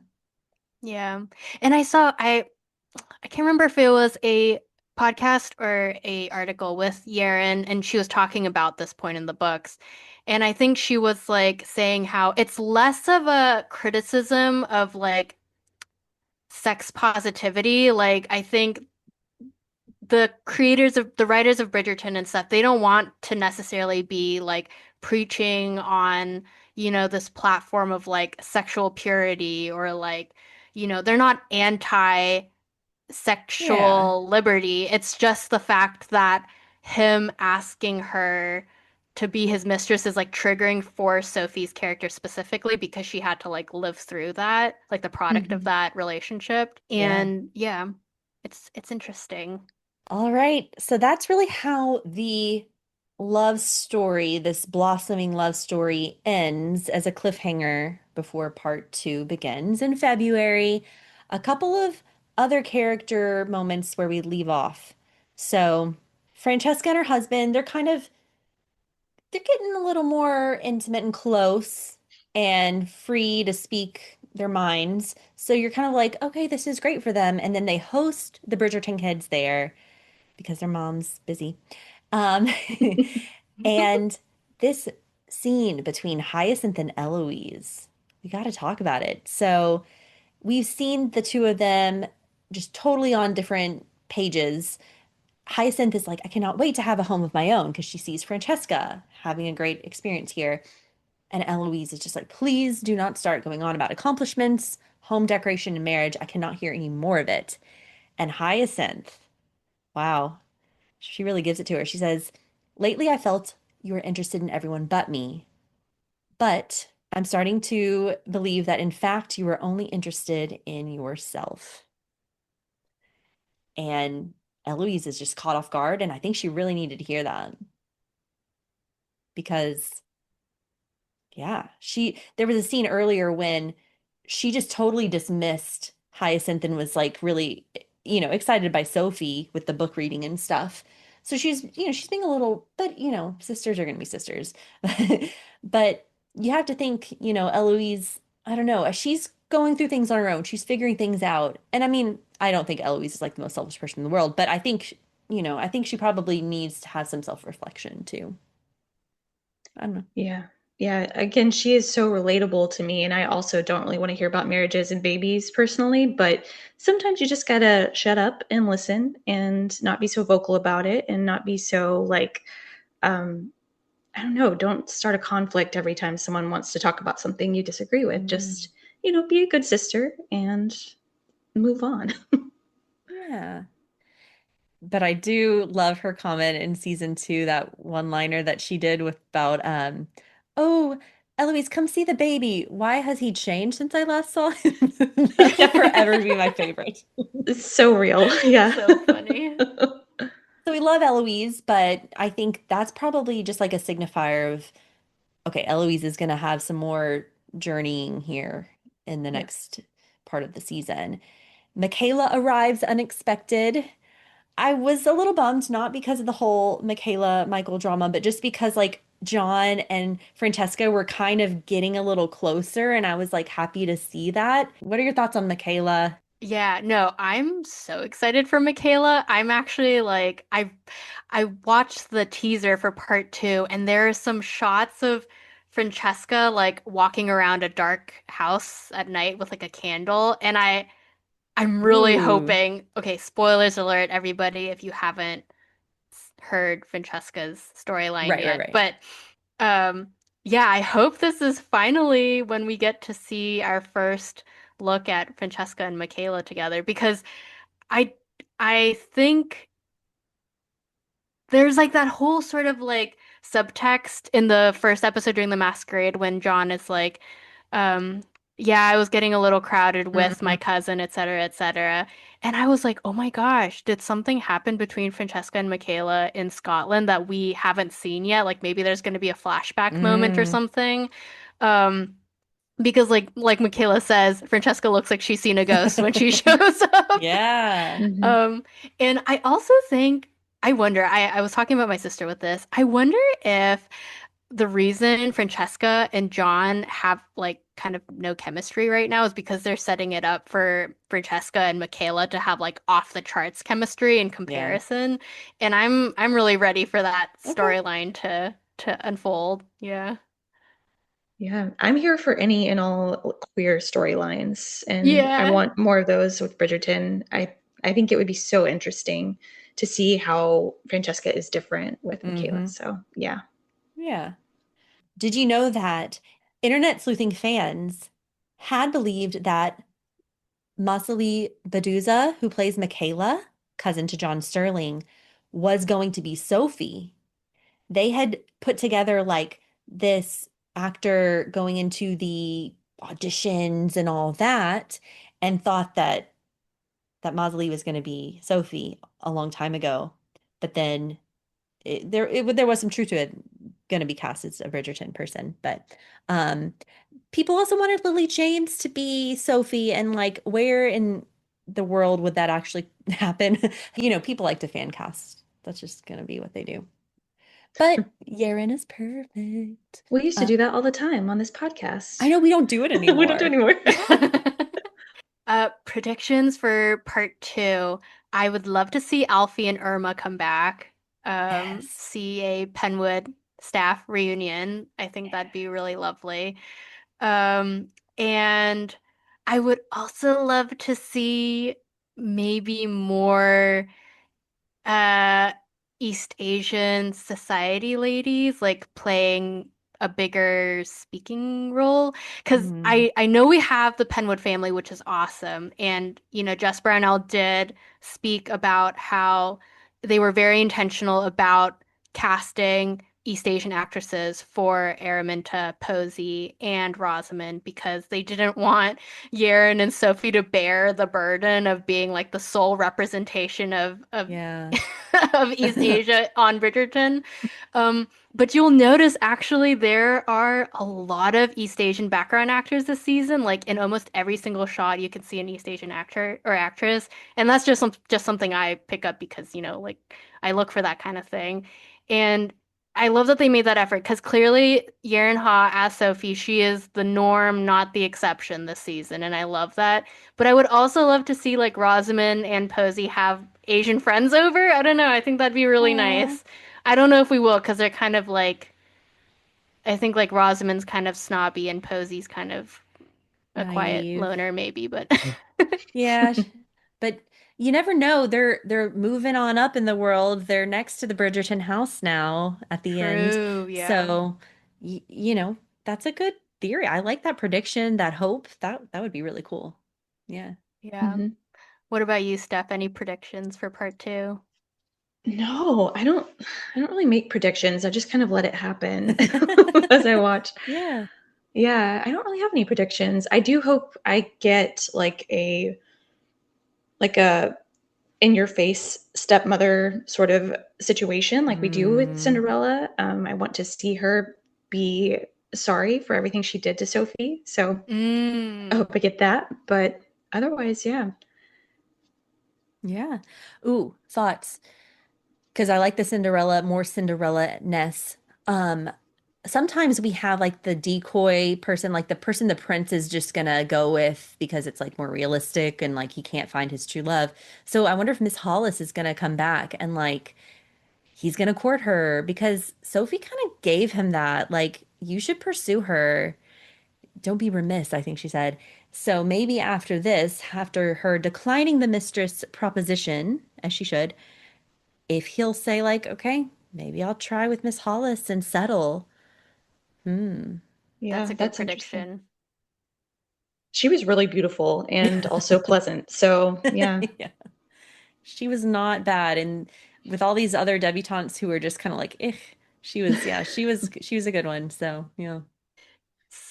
Just some cool Korean nods and details for my Korean girlies out there. If you're listening to Swoon-Worthy, um, you'll notice that in Penwood House and Araminta's shoe closet, there's this beautiful wooden dresser that's inlaid with mother of pearl. And I swear to God, my grandparents have that exact dresser. Oh, Yeah, that sort of like mother and pearl inlaid design is very, very common in like Korean woodwork and carpentry Ooh. and design. So I thought that was a really cool detail. And then the other thing I noticed was, and I don't think I've seen this yet on the Reddit thread, so I might be the first person to pick up on it, maybe. Ooh. But you'll notice in the flashback scenes with Sophie's father, he's wearing this beautiful silk chocolate brown jacket with chrysanthemums bordering the opening, the jacket opening. And in Korea, chrysanthemums are incredibly culturally significant for many reasons, but they are also very, very commonly used as funeral flowers. And I Oh. almost wonder if that was like a little bit of foreshadowing, because Mm. obviously, as we know, Lord Penwood does pass away. Um, but yeah, I just thought that was a really cool little detail. That's very cool. Yeah. Oh, I love Sounds like they that. put a lot of thought into some of the background furniture and set pieces, so that's really good. Yeah. Yeah, that's Oh. really cool. The sets are so beautiful, so it's good to know that they also were so thoughtful with like different Hmm. cultures and everything. I'm sure there's more of that that we just, don't even know about, but that's really cool. Yeah. I Yeah. hope we get more of that in part two. Yeah, and maybe a like a really good scene of some kind of tradition or something in the Korean culture, like they did with the pre-wedding ritual with Kate Yeah. Sharma and her sister and mother, the turmeric paste ceremony Oh thing. I loved yeah. that scene. Yeah. Oh, Yeah. so cool. We shall see. Okay, I think we've made some cool predictions. We've done a deep dive on season 4, part 1 of Bridgerton, which was just released a few days ago. And we are excited for part 2 at the end of February. That wraps up our discussion. Thank you, Sunny and Stephanie, both for bringing your personal connections, thoughts, and insights to the discussion today. To our listeners, thank you for joining us on another cozy chat in the world of period dramas. We'll be back soon with more romance, more analysis, and of course, more Bridgerton. Please be sure to follow us on Instagram, YouTube, Patreon, wherever you listen to podcasts. Share the link to our episodes with friends and family, and we'll catch you next time. Bye. Bye. Bye.